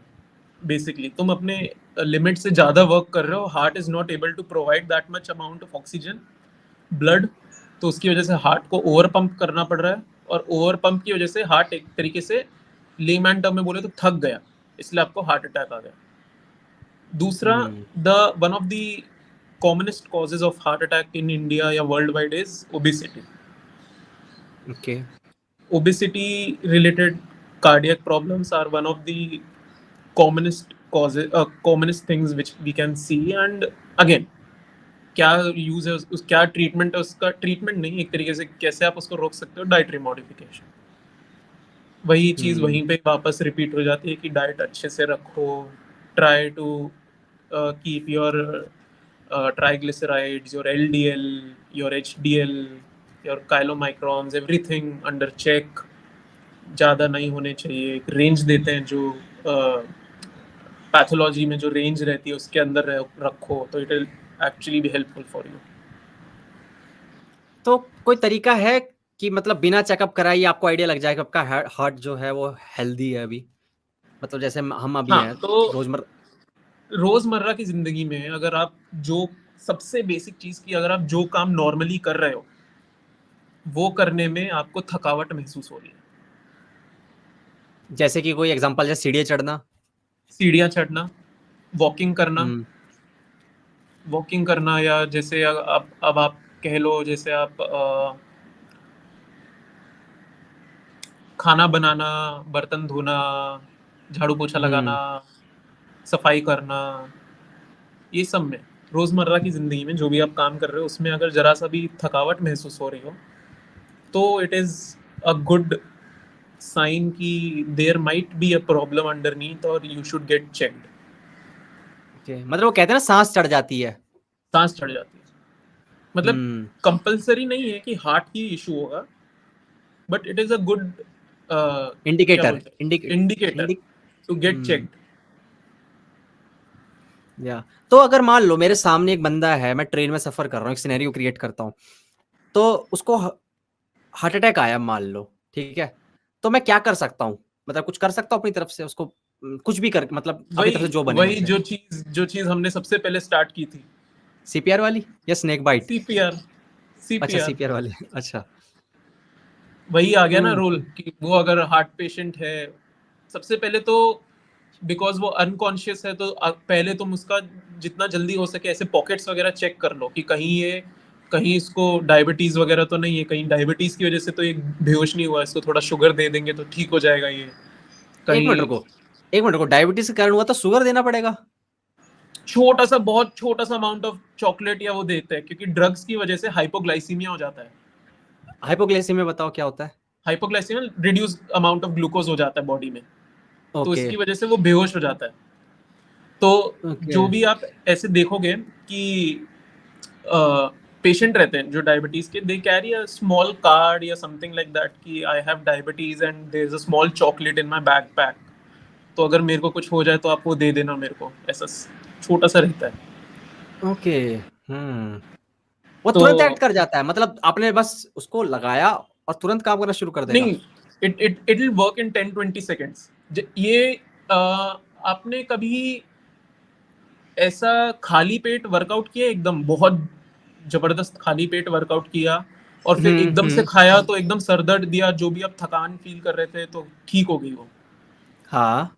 तो वही है, ग्लूकोज मिल रहा है ना बॉडी को, एग्जैक्टली हाई वही सेम ग्लाइसेमिक। सिम्टम्स रहते हैं। और हम्म। क्योंकि हाई। अब आप उसमें बोलो बोलो। दवाई, और आप ऊपर से दवाई और आप खा रहे हो जो कि आपका ग्लूकोज हम्म। लेवल चेक रख रही है, तो वो हाँ फिर और वो। ज्यादा लो हो गया। तो इसलिए आप स्मॉल अमाउंट ऑफ वो, ये सब छोटी छोटी चीजें हैं कि पॉकेट्स में चेक कर लिया कि कहीं कहीं उसको डायबिटीज है या फिर किसी चीज से एलर्जी है, तो उसके पास एक इंजेक्शन रहेगा एड्रेनलिन का, जो कि ओके। इंजेक्शन रहता है ऐसे पेन फॉर्म में, पेन की तरह रहता है, जैसे ये पेन है, एक ओके। पेन की तरह रहता है, थोड़ा मोटा रहता है। यू जस्ट हैव टू हाँ, पुट इट ओवर दिस और ऐसे बटन दबाना होता है। ये यहीं पे मारना है? कहीं पे भी, वो उस टाइम पे नहीं, कहीं पे भी मार दो, बॉडी में तो मतलब एब्जॉर्ब ये। होगा ना वो।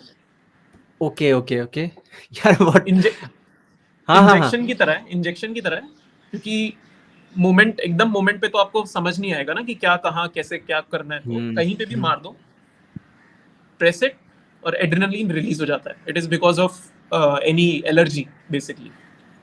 एलर्जी की वजह हम्म। से आपका जो ब्रोंक्यूल्स होते हैं या जो भी लैरिंग्स है, ये सब एक तरीके से फूल जाता है, तो वो पूरा एयरवे बंद कर देता है, चोक कर देता है एक तरीके से। ओके। वाओ यार, इस पे तो आपने रील बनाए हो यार, रील बनाओ यार, इतनी अच्छी अच्छी, ये तो बहुत इंपॉर्टेंट स्किल्स हैं हम्म, ये, मतलब लाइफ सेविंग स्किल्स, ये पता होनी चाहिए लोगों को यार, ये हैक्स पता होने चाहिए। इस पे, हाँ इस पे मैं, ये अच्छा आइडिया है, हाँ। हाँ, ये बनाओ यार इस पे, क्योंकि पता है ये ऐसे ना, मैंने बहुत सारे वो देखे हैं जिसमें, जैसे मान लो हम लोग बहुत ज्यादा क्राउडेड प्लेस में है, आपने देखा होगा हम्म, भगदड़ मच जाती है तो इंसान गिर जाता है और उसके बाद बहुत सारी मौतें हो जाती हैं, वो दब जाता है। तो ना एक स्टैम्पीड वीडियो वाला ना। देखी, हाँ तो एक वीडियो देखी थी मैंने कि अगर आप बहुत सारे भीड़, मान लो बहुत क्राउडेड प्लेस में हो, हर जगह लोग हैं आपके हाँ आसपास, ठीक है, तो है ना नॉर्मली कैसे खड़े होते हैं हम लोग, ऐसे बस सीधे सीधे खड़े होते हैं नॉर्मली हमारा। पर अगर वो बॉक्सिंग वाले हाँ, स्टैंड आप ऐसे ले सको ना, ऐसे खड़े हो जाओ, हाँ। हाँ मतलब यू आर बॉक्सिंग वाले प्रोटेक्टिंग स्टैंड ले योर, लो। यू आर हाँ, प्रोटेक्टिंग योर हार्ट एंड तो लंग्स। ले लोगे ना, तो पीछे से अगर धक्का भी आया ना तो आप जल्दी नहीं गिरोगे, हाँ, आपका मतलब बिल्कुल यू आर आप स्टैंड बना प्रोटेक्टिंग के योर रखे हुए हैं। Hearts and lungs. हाँ, तो ये रील भेजी गई थी मेरे को, मेरे मेरे कोई है एक दोस्त मेरे, उन्होंने भेजा था, तो मेरे को बहुत अच्छा लगा कि यार ऐसी चीजें अगर वायरल नहीं होगी तो पता कैसे चलेगा। और ये डॉक्टर की बात भी नहीं है, मैं हर चीज में बात कर रहा हूँ, कभी वो घर के सिलेंडर में आपके आग लग गई, किसी को पता है क्या करना है? किसी को नहीं पता होता उनको, बिल्कुल। वो उनकी वो पैनिक करने लग जाते हैं, उनको पता ही नहीं करना क्या है, बहुत छोटी छोटी चीजें हैं। कल को ना पता नहीं एक किस कौन सी वीडियो देखी थी बहुत खतरनाक, पता नहीं डिश वॉशर के अंदर आग लगी थी या रेफ्रिजरेटर फटा था, पता नहीं किसका कंप्रेसर फट गया था और बहुत एसी, भयंकर साउंड हुआ था। एसी था क्या? हैं? ना ना एसी नहीं था, एक्चुअली में एक लेडी काम कर रही है और कोई कैमरा लगा हुआ है, जो घर का कैमरा मतलब सीसीटीवी अच्छा, कैमरा हाँ लगा हाँ होता है। हाँ हाँ हाँ, मैंने देखा है, देखा वॉशिंग था वो मशीन थी फटी थी शायद से। और वो पता नहीं क्या फटी, और वो बहुत भयंकर तरीके से भग के हाँ चिल्ला के गई है, और वो लड़का भी वहां से पैनिक करते आ रहा है कि क्या हो गया भाई। और मैंने कहा यार, ऐसे में पैनिक इंसान इसलिए करता है क्योंकि वो, हाँ ठीक है मैं ये नहीं कह रहा हूँ चिल्लाऊं मत, बट एटलीस्ट पता होना चाहिए कि जब ऐसा हो तो क्या करना है। मेरे घर के आगे एक इधर थोड़ी गली में आके ना एक सिलेंडर मैं देखा, रात के 10 बजे ना भीड़ आई हुई है, पुलिस आई हुई है, मैंने बोला क्या कांड हो गया, पता चला एक सिलेंडर बाहर छोड़ रखा है उन लोगों ने कि सिलेंडर फटने वाला है, सिलेंडर आवाज कर रहा है, पुलिस को बुलाना पड़ा। अगर ये नॉर्मली सबको पता हो तो बंदा वो हैंडल कर सकता है, तो चीजें पता होनी चाहिए, और मैं चाहूंगा कि आप ऐसे बहुत सारी ना रील्स बनाएं, क्योंकि पता होनी चाहिए यार ऐसी चीजें। और एक चीज और है, मैं ये आपसे क्वेश्चन पूछूं कि नहीं पूछूं, कि मान लो यार अगर मेरे सामने एक लड़की है, अब मैं लड़की को लेके आ रहा हूँ जो प्रेग्नेंट है, और अब ठीक है, तो क्या वो थ्री डेट वाला जो उसने थ्री डेट में किया था रेंचो ने, वो रियल में पॉसिबल है, जैसे वो उसने डिलीवरी वगैरह कराई थी, क्या नहीं, ऐसी नॉर्मल डिलीवरीज जो है बिना हॉस्पिटल जाए भी घर में हो सकती है? नॉर्मल डिलीवरीज हो सकती है, नॉर्मल हाँ डिलीवरीज हो सकती है। रैंचो ने जो की थी वो नॉर्मल डिलीवरी नहीं थी। रैंचो ने हाँ। जो डिलीवरी की थी, it was a case of, क्या बोलते हैं यार उसमें, उसका क्या, उसका उसका सर बाहर नहीं आ रहा था ना। हाँ होता है, वो पलट जाता है ना बच्चा, ऊपर की तरफ पैर हो नहीं गया नहीं, नहीं। उसका क्या सीन था कि उसका सर बाहर नहीं आ रहा था या उसके शोल्डर बाहर नहीं आ रहे थे, कुछ तो था, but it was not a normal delivery का केस। हाँ। कुछ तो था, तो it was not a normal delivery का केस। तो ये सब में नॉर्मली ये सब घर में नहीं हो सकता अगर it is not a normal delivery. क्योंकि नॉर्मल डिलीवरीज तो हम घर में देखते हैं, वो जो ऐसे स्विमिंग पूल डिलीवरीज करते हैं, पानी में डिलीवर करती हैं बहुत सारी mothers, they prefer delivering in the water without any medical help. या क्यों फिर क्यों पूल में क्यों, पूल में क्यों? दे बिलीव कि बच्चा एक पानी वाले एनवायरनमेंट से निकल रहा है और वापस पानी वाले एनवायरनमेंट में आ रहा है, तो it is good for the अच्छा। बेबी। ये साइंटिफिक है या फिर ऐसे ही है बस सूडो साइंटिफिक? वो नहीं, मेरे को उसका आइडिया तो नहीं है, but I definitely won't recommend, क्योंकि क्योंकि भाई अनहाइजीनिक कितना होगा वो। पानी में क्लोरीन भी होता है यार उसमें, नहीं नहीं, स्विमिंग पूल में। स्विमिंग पूल नहीं, एज इन स्विमिंग पूल नहीं, एक ओके बाथटब ओके। बेबी समझ, अच्छा बाथटब अच्छा अच्छा समझ, अच्छा अच्छा अच्छा, okay okay okay. Not swimming pool. Okay. वही। क्योंकि तो ना वो है। हमारी जनरेशन जो थी पापा मम्मी वाली, मामा घर वाले बताते थे कि हम नॉर्मल डिलीवरी वैसी हो जाती थी, कोई दाई माँ होती थी, कोई हाँ, नॉर्मली बूढ़ी अभी भी औरत। होती है, अभी भी होती है, अभी भी होती है नॉर्मल डिलीवरीज। वही मैं बोल रहा हूँ ना, normal deliveries can happen under a trained professional, हो सकती है, जो ये अपना ग्रास रूट लेवल पे काम करती हैं, आशा आशा वर्कर्स जिनको बोलते हैं हम, हम्म या फिर आंगनवाड़ी वर्कर्स जो बोलते हैं, they hmm. They do this, they are train to do this. But अगर उनसे भी नहीं होता है, अगर वो कॉम्प्लिकेटेड केस होता है, तो दे रेफर। वो हम्म ऐसा थ्री इडियट्स जैसे नहीं करते, दे रेफर।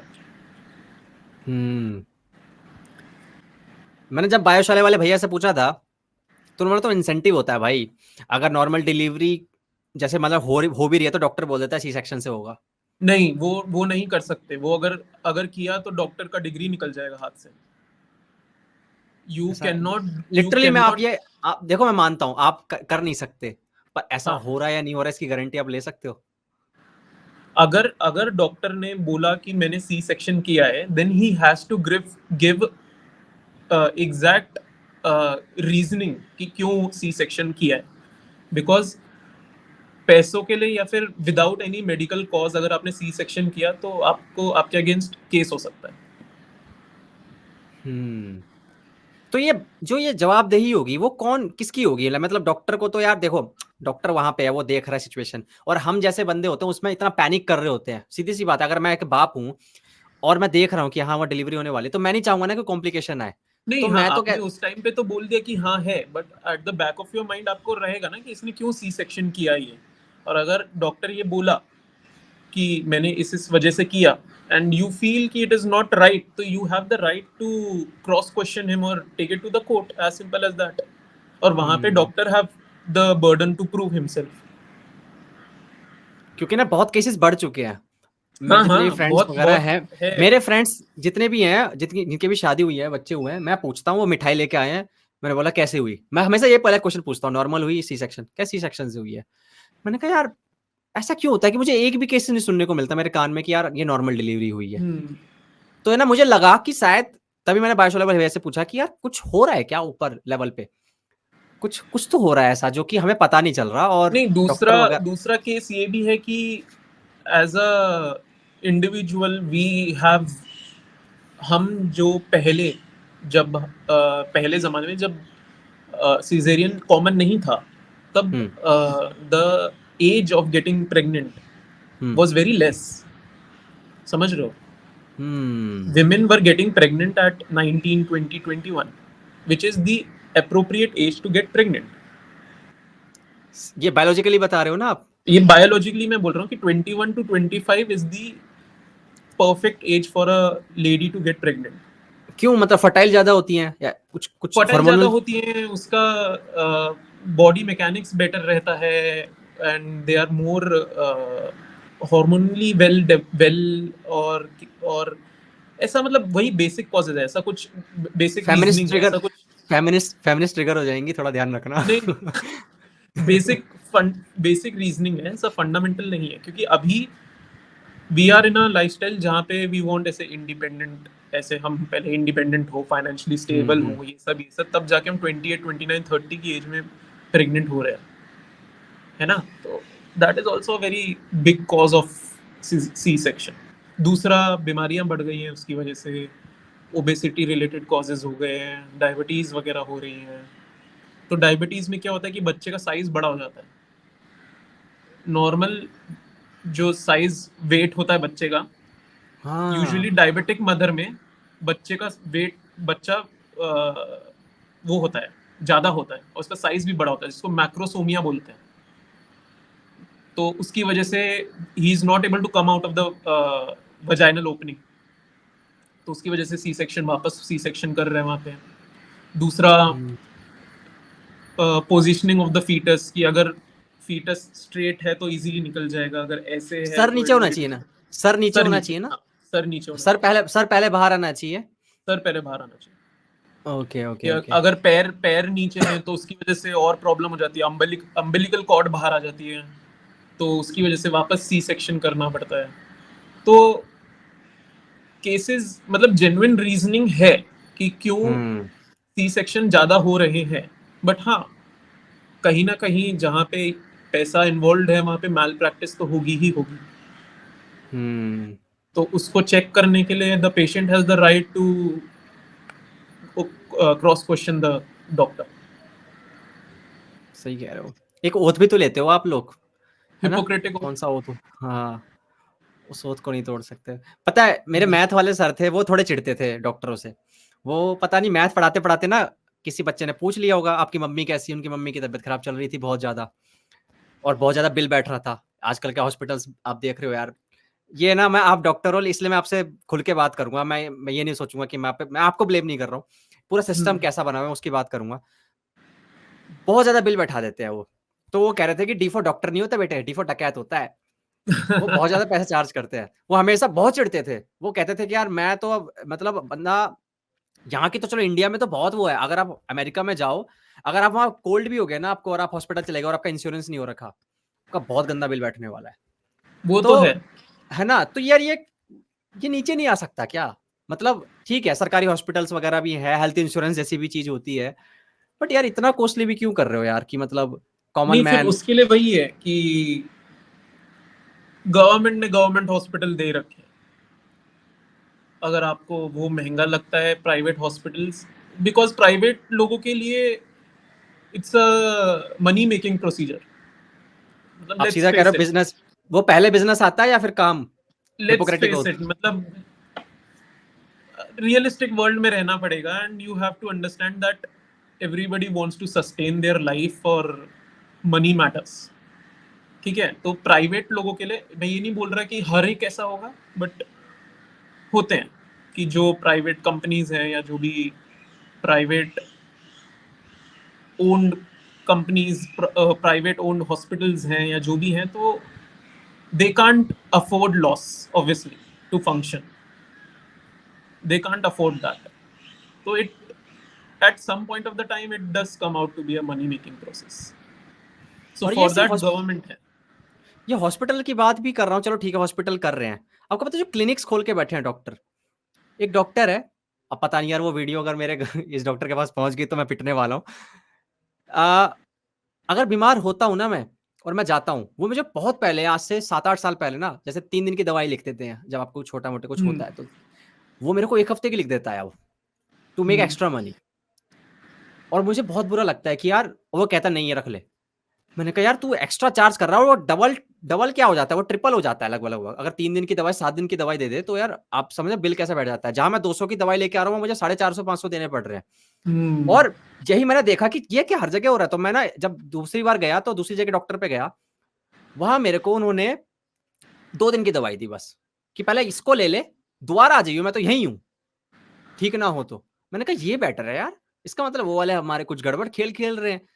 और ये मुझे बहुत बुरा लगा ऐसा, कि यार यहाँ तो मत करो यार, तुम्हें भगवान मानते हैं, यहाँ मत करो ऐसा। तो ये बहुत ज्यादा, और मैं बहुत देखता हूँ ये केसेस, मैं न्यूज पढ़ता रहता हूँ ना, आप पता नहीं पढ़ते हो कि नहीं, मैं बहुत ज्यादा डिसअपॉइंट हो जाता हूँ कि यार प्लीज तुम लोग मत करो यार, भगवान को किसी नहीं, ने नहीं देखा बिल्कुल पर तुम्हें देखा है लोगों वही ने है यार। कि यार सर्टेन वही है, कम्युनिटी में थोड़े लोग खराब करेंगे तो उससे वजह से पूरी हम्म। कम्युनिटी का नाम खराब हो जाता है। नहीं नहीं, हाँ बिल्कुल यार, ये चीजें हो रही हैं, और ये ना ट्रस्ट तोड़ देगा धीरे धीरे करके लोगों का। तो वो बिल्कुल चीजें बिल्कुल। ना बहुत लंबे हो रही है। जैसे कि अभी किसको पता था कि एनटीए ऐसा करेगा, किसी ने नहीं नहीं, सोचा था, लेकिन फिर भी मैं कुछ मैं हुआ ना। खुद मैं खुद मानता हूँ कि करते हैं लोग, and they do face repercussions फिर उसके। ऐसा नहीं है कि नहीं फेस करते, बट बहुत सारे बच के निकल भी जाते हैं। तो ये हो तो रही है। हो तो रही है। कभी आपके प्लेटलेट्स काउंट गिरे हैं? कभी मेरे को डेंगू हुआ? मलेरिया बोल रहा हूँ, मेरे को डेंगू हो गया था ना बीच में, ओके, तो तो इट्स काउंट हो गए। आपको कभी घर वालों ने गिलोय जूस पिलाया? गिलोय, पपाया पपाया लीफ ले। का, हाँ, पपाया अब लीफ। मुझे ये यही पूछना था मेरे को यार, मेरे दिमाग में कब से आ नहीं रहा था ये। यार ये सच्ची में हमारे घरेलू नुस्खे हैं, ठीक है, मुझे पता है, मेरे को पिलाया गया था पपाया लीव्स एक्सट्रैक्ट्स और ये गिलोय जूस वगैरह सब चल रहा था। Do they work? हाँ, दे वर्क। कैसे काम करते हैं? मतलब प्लेटलेट्स कैसे बढ़ाएंगे वो? रिसर्च में दिया है कि दे हेल्प इन वर्किंग। पक्का सही कह रहे हो? रिसर्च है इसकी? हाँ क्योंकि हाँ, मैं पढ़ है मैंने भाई है। मैंने आर्टिमिस हॉस्पिटल का वो देखा था एक, उनके पेज पे गया था, उन्होंने बोला ये वर्क नहीं करते, उन्होंने बना कर रखा है। मैं फोर्ब्स पे गया, बहुत सारे और क्या मैंने बात कर रहे स्टडीज हो? पढ़े। सच्ची में मैं लिटरली मैं इससे पहले इसको डिबंक कर चुका था, एक पता नहीं मैंने कब वीडियो बनाई थी इससे एक डेढ़ साल पहले, जब लोग मुझे पूछ रहे थे कि यार ये काम करते हैं क्या, मैंने ये यार बोला मैंने कि ये खुद, रुक जाओ, मैंने अगर खुद ये ने एक रिसर्च पेपर देखा, इट वर्क्स। रुक जाओ, अभी सिर्फ मेरे एक को रिसर्च चेक पेपर, करना होता है। सिर्फ मेरे एक को रिसर्च फैक्ट चेक पेपर, कर। चलो एक बार अरे वो कर लो। इंडिया का जो नेशनल कौन सा है वो साइट। आयुष मिनिस्ट्री। ना ना ना, आयुष मिनिस्ट्री नहीं यार, एक एन से चालू होता है ना। देखो इसमें लिखा है, ये तो और खतरनाक बीमारी के लिए दिया हुआ है, प्रोवाइडेड आप उसको मेन मेडिसिन के साथ दे रहे हो। हाँ, ऐसा नहीं कि खाली वो। मैं वही ठीक तो है, कह रहा बट हूँ, खाली खाली मेडिसिन तो काम करेगी ही, मेडिसिन तो अपना मैं काम हाँ, कर। फिर मैं उसको काउंटर ये कर रहा हूँ कि डेंगू डेंगू में कोई मेन मेडिसिन है ही नहीं, ट्रीटमेंट। ओके। है ना, हाँ हाँ, डेंगू का मुझे ट्रीटमेंट क्या है? हाँ डेंगू का सिंपल है, वो हमें तो ट्रीटमेंट, सलाइन चढ़ा देते हैं और वो फिर प्लेटलेट अपने आप ही बढ़ते हैं धीरे धीरे करके। हाँ हाँ, बात ठीक वहीं है। खत्म हो जाती है ना। तो इन इसमें इसके हिसाब से, मैं तुम्हें इसका लिंक भेज दूंगा। इसके हिसाब से ये लिखा है कि सीपीएलई, जो हम्म। ये CPLE is basically carica papaya leaf extract. ठीक है। सीपीएल कहाँ है? हाँ, CPLE was well tolerated by all 4 patients with no new symptoms or adverse events reported after administrations. CPLE was associated with 1 episode of increased platelet count. और ये कितने patient पे किया गया ट्राई? ये ट्राई किया हुआ है। सैंपल साइज बहुत इंपॉर्टेंट है, हाँ और हाँ, बाकी सैंपल साइज फैक्टर्स, देख रहा था। आपको फैक्टर्स, बाकी फैक्टर्स को भी देखना पड़ेगा, उनको भी आपको एक्नॉलेज करना पड़ेगा। और बताओ आपने क्या एक ही है? रिसर्च पेपर दिखाया है, अभी ये ध्यान रख लेना। हाँ हाँ, दूसरा भी देख रहा हूँ मैं। क्योंकि ना एक जब तक बहुत सारे रिसर्च पेपर होने चाहिए, एक तो पहली बात वो भी देखना पड़ता है, और हमारे इंडिया के कुछ हॉस्पिटल मना करते हैं सब चीजें लेने के लिए मना तो नहीं करते, वो कहते हैं ले लो, बट इस पर टोटली रिलाय मत करो। हाँ, हाँ, टोटली जैसे यू कि कैन आपने नॉट बोला रिलाई। कि आपने मेडिसिन के साथ लिया तो ठीक है, आप ले लो अपने मन हाँ, के लिए। ट्रू हाँ true true true true. But मैं फिर ये पूछ रहा हूँ कि डेंगू का ट्रीटमेंट ही क्या है? डेंगू हैज नो हाँ हाँ मेडिकल ट्रीटमेंट। हाँ हाँ हाँ। मैंने लिया था, और मेरा पता नहीं पहले दिन पता नहीं कितना डाउन चला गया था, मेरा 70,000 हो गया था प्लेटलेट्स। मतलब पहले तो वो था, लेकिन जब मैंने ये लिया था, वो तो होता ही नहीं, एक बार डाउन जाता है फिर जाता है अब। तो 70,000 के बाद हाँ, मेरे को पिलाया जा रहा था, ये बहुत बहुत कड़वा था। तो मैंने ये बहुत कड़वा। मेरे दिमाग में बहुत क्वेश्चन उठा कि यार ये सच्ची में काम करता है कि नहीं करता है, क्या इसके अंदर कुछ ऐसी प्रॉपर्टीज होती हैं जो कि अगर ये होती हैं तो फिर ये मैं इतने खर्चे क्यों कर रहा हूँ, उधर जाके डॉक्टर के पास जा रहा हूँ और वो मेरे सलाइन चढ़ रहा था। देन नहीं, मैंने सलाइन चढ़ाना is for the symptomatic treatment. जो मतलब जो सलाइन चढ़ती है, अच्छा वो अच्छा, सलाइन, सिम्टम्स को ट्रीट करने के लिए, हाँ ठीक हाँ, है। ठीक सलाइन है। चढ़ाना है सिम्टोमेटिक ट्रीटमेंट। लाइक सलाइन में हम पैरासिटामोल डालते हैं, सलाइन में हम विटामिन डालते हैं फॉर डेंगू। बाकी सारे सलाइन ट्रीटमेंट से हम एंटीबायोटिक्स वगैरह भी डालते हैं, बट फॉर डेंगू हम basically it is for your rehydration basically and symptomatic treatment, कि जिससे आपको एक तरीके से फीवर थोड़ा डाउन हो, थोड़ा जो हेडेक हो रहा है, जहाँ पेन हो रहा है, जो आपकी वीकनेस है, वो चली जाए। वैसे आपको कितना टाइम लग गया था आपके पैरों को ठीक होने में? पैर बहुत देर तक दर्द करते हैं यार, मतलब आपको पता नहीं वो वाला हुआ कि नहीं, बट पैर कौन के सा? जो मसल्स थे, डेंगू के वक्त आपको डेंगू हुआ था ना, आपने बताया था। हाँ, डे- डेंगू के वक्त तो हाँ, मेरा पूरा बॉडी वो हो गया था। पैर ज्यादा खतरनाक तरीके से दर्द करते हैं, और मेरे साथ हुआ था, पता नहीं मेरे को लगभग 1 महीना लग गया था मेरे पैरों को ठीक होने में, मैं चल नहीं पाता था ढंग से। मेरा केस अलग Really? था बहुत ज्यादा। हाँ सीरियसली, मैं सीढ़ियां चढ़ता था, मुझे बहुत दर्द होता था काफ मसल्स में मेरे। ओ, क्योंकि हाँ रियली सीरियसली। नॉर्मली डेंगू में तो ऐसा you have a symptom of periorbital pain, retro orbital pain, sorry, ऐसा लगता है कि ओके आंख के पीछे बहुत ज्यादा दर्द हो रहा है, ओके। हड्डियों में दर्द होता है, ऐसे लगता है कि हड्डी में कुछ हो रहा है, रेट्रो ऑर्बिटल पेन, कभी कभार रैशेज आ जाती है, वो सब रहता है। हम्म। पर मेरे को टाइम लग गया था रिकवरी में, तो मैंने कहा यार इसके बारे में पूछूंगा कभी किसी डॉक्टर से। तो प्लेटलेट अपने आप बढ़ते हैं, ठीक है।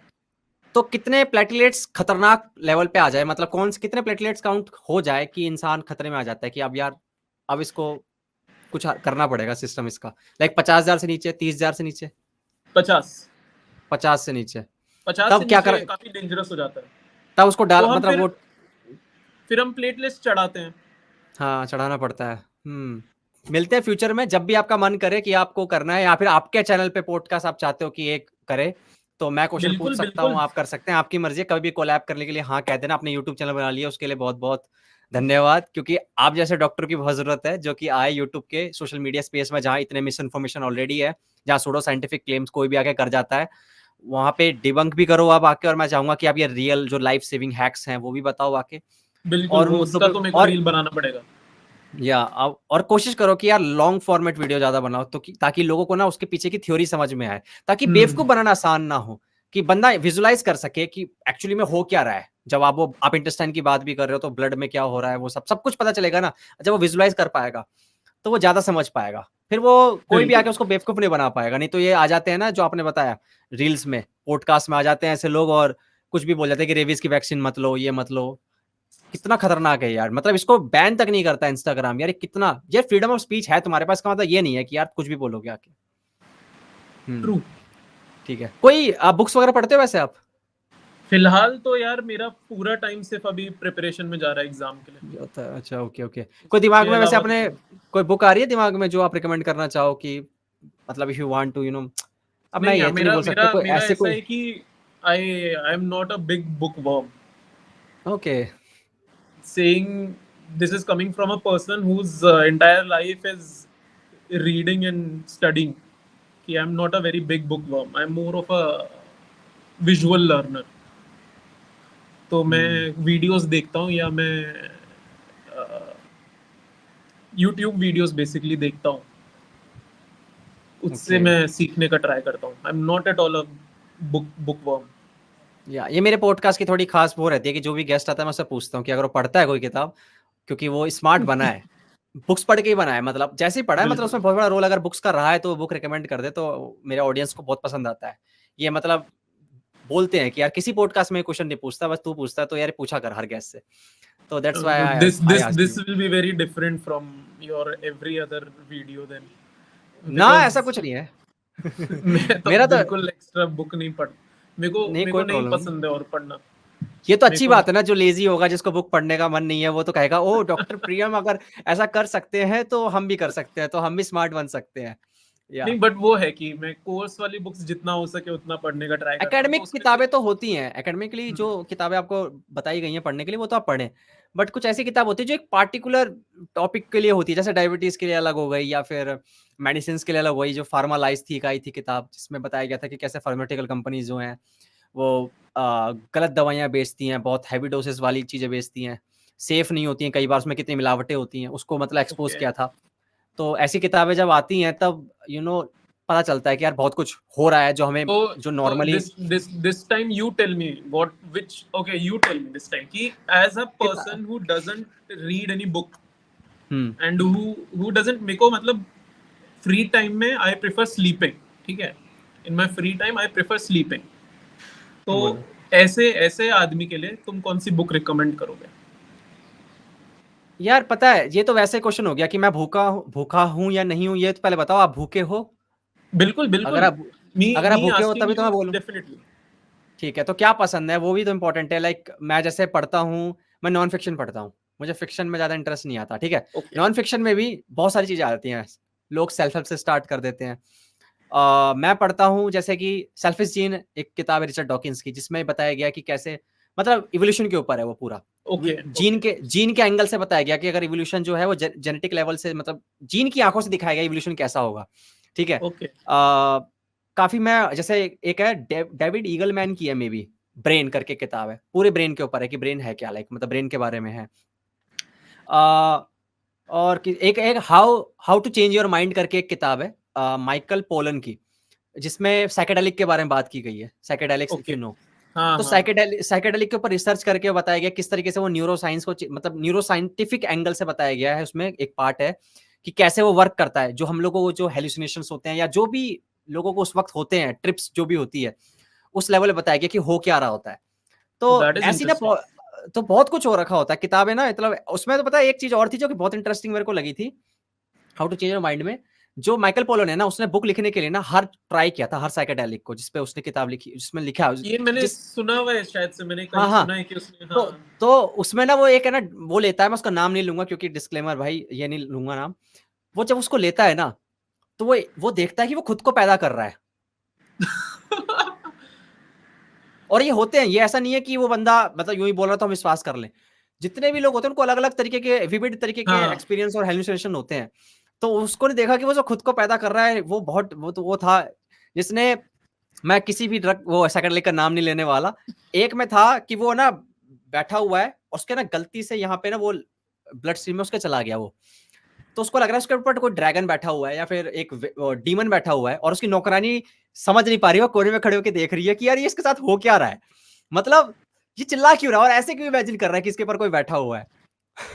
तो बहुत सारी this मतलब this मजेदार आपको this किससे this बहुत this ये sounds like a fun book ये पढ़ना, और मैं लिटरली कह रहा हूँ आप मुझे बोलोगे यार डिस्कस करना है मुझे किताब, डेफिनेटली बोल रहा हूँ। बिल्कुल कौन सी नाम वापस बहुत बताओ पूरा how to change your mind, Michael Pollan. How to how to change your mind okay how हाँ, टू ये मैं देखो आपको मैं ना, लिख मैं लेता आपको लिख लो आप, और हो सके तो मंगवाना, और लिटरली कह रहा हूँ आपको बहुत मजा आने वाला है ये समझने में कि किस तरीके से आपको फंगस के बारे में बहुत कुछ पता चलेगा अगर आपको फंगस में इंटरेस्ट है। जैसे बोला जाता है कि फंगस जो है ना, उसके साथ बायोलॉजिकल रेसिज्म हुआ है। हम लोग फंगस की बात ही नहीं करते हैं, बैक्टीरिया वायरस हर जगह बात होती है, बट बायोलॉजिकली रेसिस्ट हम हो गए हैं फंगस की तरफ। फंगस के बारे में, लेकिन फंगस बहुत कमाल का है, उसको इंटरनेट ऑफ द वो नेचर बोला जाता है। कैसे फंगस के जरिए ही पेड़ जो अगर दो फॉरेस्ट में है, अगर हाँ फंगस सुना है मैंने वो कैसे हाँ कम्युनिकेट कर सकते हैं। अगर ये बूढ़ा पेड़ है और ये मरने वाला है, तो इसके न्यूट्रिएंट्स को निकाल कर फंगस नए पेड़ को दे देते हैं कि भाई अब तू पैदा हो। तो बहुत कमाल का है, आपको किताब पता चलेगी, आपको पता चलेगा पॉल स्टेमेट्स के बारे में, जो कि एक माइकोलॉजिस्ट है जो फंगस के बारे में बात करते हैं। मैं ये वाली बुक और पढ़ता हूँ पहले जो तुमने और सजेस्ट किया और वो बताएंगे कि कैसे फंगस जो हमें ना पॉल्यूशन से भी निपटने में काम मदद कर सकता है।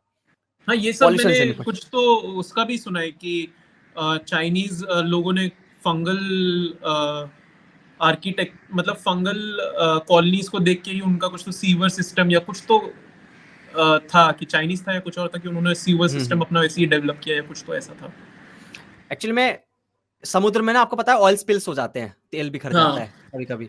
तो पॉल स्टेमेट्स भैया आए वहां पे और कहा मुझे हैंडल करना है तो लेट मी हैंडल इट। और उन्होंने एक फंगस था, उसका नाम मेरे को नहीं पता, इसी बुक के अंदर है उसका जिक्र, वो बताए हुए उन्होंने डाला, और कुछ हफ्ते बाद ही वहां पे ना बहुत सारे मशरूम्स उग गए थे, और ओके गायब गायब तेल। तो ये पढ़ना, और अगर कोई किताब का रिकमेंडेशन चाहिए होगा, अभी पता है क्या, मैं पीछे सेटअप करूंगा, मेरे पास ना बुक सेल्फ नहीं है, बुक्स तो बहुत है अभी आगे मेरे, बहुत पड़ी हुई है, लाइक मतलब मैं बहुत ही बिब्लियोफाइल, मतलब मैं बिब्लियोफाइल कह सकते हो आप मेरे को, ठीक है। तो मैं पढ़ता ही रहता हूँ कभी फिलोसफी हो गई, कभी रिलीजन हो गया, तो कभी बुक के बारे में पूछ, मतलब कोई भी रिकमेंडेशन चाहिए हो, बिल्कुल और मैं बिल्कुल बिल्कुल जानता हूँ, और मैं आपका ऑरा समझ चुका हूँ, आपकी वाइब मेरे को मिल चुकी है, तो मुझे पता है कि आपको क्या पसंद आएगा, तो मैं सबसे रिकमेंड कर पहले तो दूंगा। मैं और यही पढ़ूंगा how to change your mind या तो अमेज़न से ऑर्डर करता हूँ मैं या कर लो। और बताओ यार, कुछ कहना चाहोगे आखिर में? बस यार इट वाज फर्स्ट पॉडकास्ट और तुम्हें पता है मैं कितना नर्वस था मैं कैसे टेक्स्ट किया था तुम्हें पहले नर्वस तो पहले आप कहीं कि नहीं हो भाई यार। हाँ कि हाँ भाई हाँ पहले, हाँ हाँ हाँ, हाँ कि पहले कुछ दिन बता की दो या यार, हम क्या बात करने हाँ वाले क्या हैं, क्या बताओ क्या यार। बात करनी है बता दो यार क्योंकि हाँ, अभी अभी ऐसे इंटरनेट वाले क्या बोलते हैं इसको एनवायरनमेंट में आए हैं इंटरनेट प्रेजेंस में आए हैं तो पता नहीं है कि कैसे क्या चीज़ें करनी है how to present yourself basically it's like a new world for me it's like me going into going into a MBBS college all over again learning something new कुछ समझ नहीं आ रहा क्या हो रहा है, but the journey is amazing and let's see where this takes, and it was a fun experience यार, पता ही नहीं चला 2 घंटा हो गया, पता यही ही तो नहीं है। चला। चल बात कर पे आने का, ये सारे बोलते हैं मुझे गेस्ट लिटरली में। भाई भैया कह रहे हैं यार 8-9 घंटे का करियर, ये तो अभी शुरुआत भी नहीं हुई, वार्म अप है ये तो मेरा। वैसा करते हैं। तो तभी तो मैं इसको बिल्कुल ऐसा बना के रखूंगा, मेरा लाइफ टाइम ये रहने वाला है। मैं इसको टीवी नहीं बनने दूंगा अपने चैनल को, कि टीवी की तरह बिल्कुल पोस्ट प्रोडक्शन, प्री प्रोडक्शन सब कुछ बेस्ट होना चाहिए, रोल्स आ रहे हैं, बी रोल्स उड़ के आ रहे हैं, और यू नो लाइटिंग वाइटिंग बिल्कुल। मैं रखना चाहता हूँ कि यार वीडियो कॉल पे 2 बंदे बात कर रहे थे, वो गलती से रिकॉर्ड हो गई, लीक हो गई, कन्वर्सेशन लीक हो गई, और बस हो गया काम ऐसे ही। हाँ, और पता है एक लव अच्छी इट। बात क्या हुई, कि लाइट चली गई ना, जो लाइट बार बार जा रही थी, उसका बहुत बड़ा फायदा ये हुआ कि आपकी जो बाद में आपने जो सेटिंग चेंज करी ना ऑडियो की, वो बेटर थी। पहले वाले में बूमी थी, क्योंकि मैं बिल्कुल समझ सकता हूँ एक फ्रीक्वेंसी को, क्योंकि मेरे कान वैसे ट्रेन हो गए। ओके जो अभी जो ये बाद में अभी जो हमारी कन्वर्सेशन हुई है ना, वो बहुत ही क्वालिटी कन्वर्सेशन हुई है। ठीक है, नेक्स्ट टाइम तो फिर ऐसे ही ये रखूंगा, मतलब दिस वाज पूरा आईफोन का ही है, उसमें स्पीकर में चल रहा है और हाँ, मैं बोल रहा हूँ। यहाँ आईफोन के स्पीकर बहुत अच्छे हैं यार, व्लॉगर यूज करते हैं, सारे व्लॉगर जितने भी हैं, और ट्रेन के व्लॉग्स बनाते हैं। सोचो ट्रेन में तो इतने श्योर होते हैं, फिर वो बहुत अच्छे व्लॉग बनाते हैं इसी से, आईफोन से। तो चलो यार, अब है ना मैच भी है, और साथ ही साथ मुझे अब नीचे भी जाना है, खाना बनाना पड़ेगा, क्योंकि चलो डिनर टाइम है। ठीक है, तो चलो यार, मजा आया आपसे बात करके, टच में रहना, ठीक बहुत, है, और बिल्कुल बिल्कुल। All the best for your exams, तैयारी करो बढ़िया, और मैं चाहूंगा कि एग्जाम बहुत अच्छा जाए, ठीक है, आगे बढ़ो खूब लाइफ के अंदर, और फ्यूचर में एक और पॉडकास्ट करते हैं जल्दी, ठीक है, इसका दूसरा पार्ट भी लेके आएंगे, ठीक है। और अपने बिल्कुल, all the best for your YouTube channel as well यार, आपका चैनल थैंक यू, बहुत ग्रो करे, थैंक मैं चाहूंगा कि उस पर आप लगातार कंसिस्टेंट रहो, सबसे इंपॉर्टेंट चीज है कंसिस्टेंसी, बिल्कुल, तभी ग्रो कर कंसिस्टेंसी पाओगे। Is the most important. यही रूल है, सबसे मंत्र सबसे बड़ा यही है, ठीक है, दिखते रहोगे, लोग देखेंगे, क्रेडिबिलिटी बढ़ेगी, लोग आपको ट्रस्ट करेंगे, लोग सब्सक्राइब करेंगे, दिस इज द रूल, ठीक है। चलो यार, जा चलो सकते हो आप। थैंक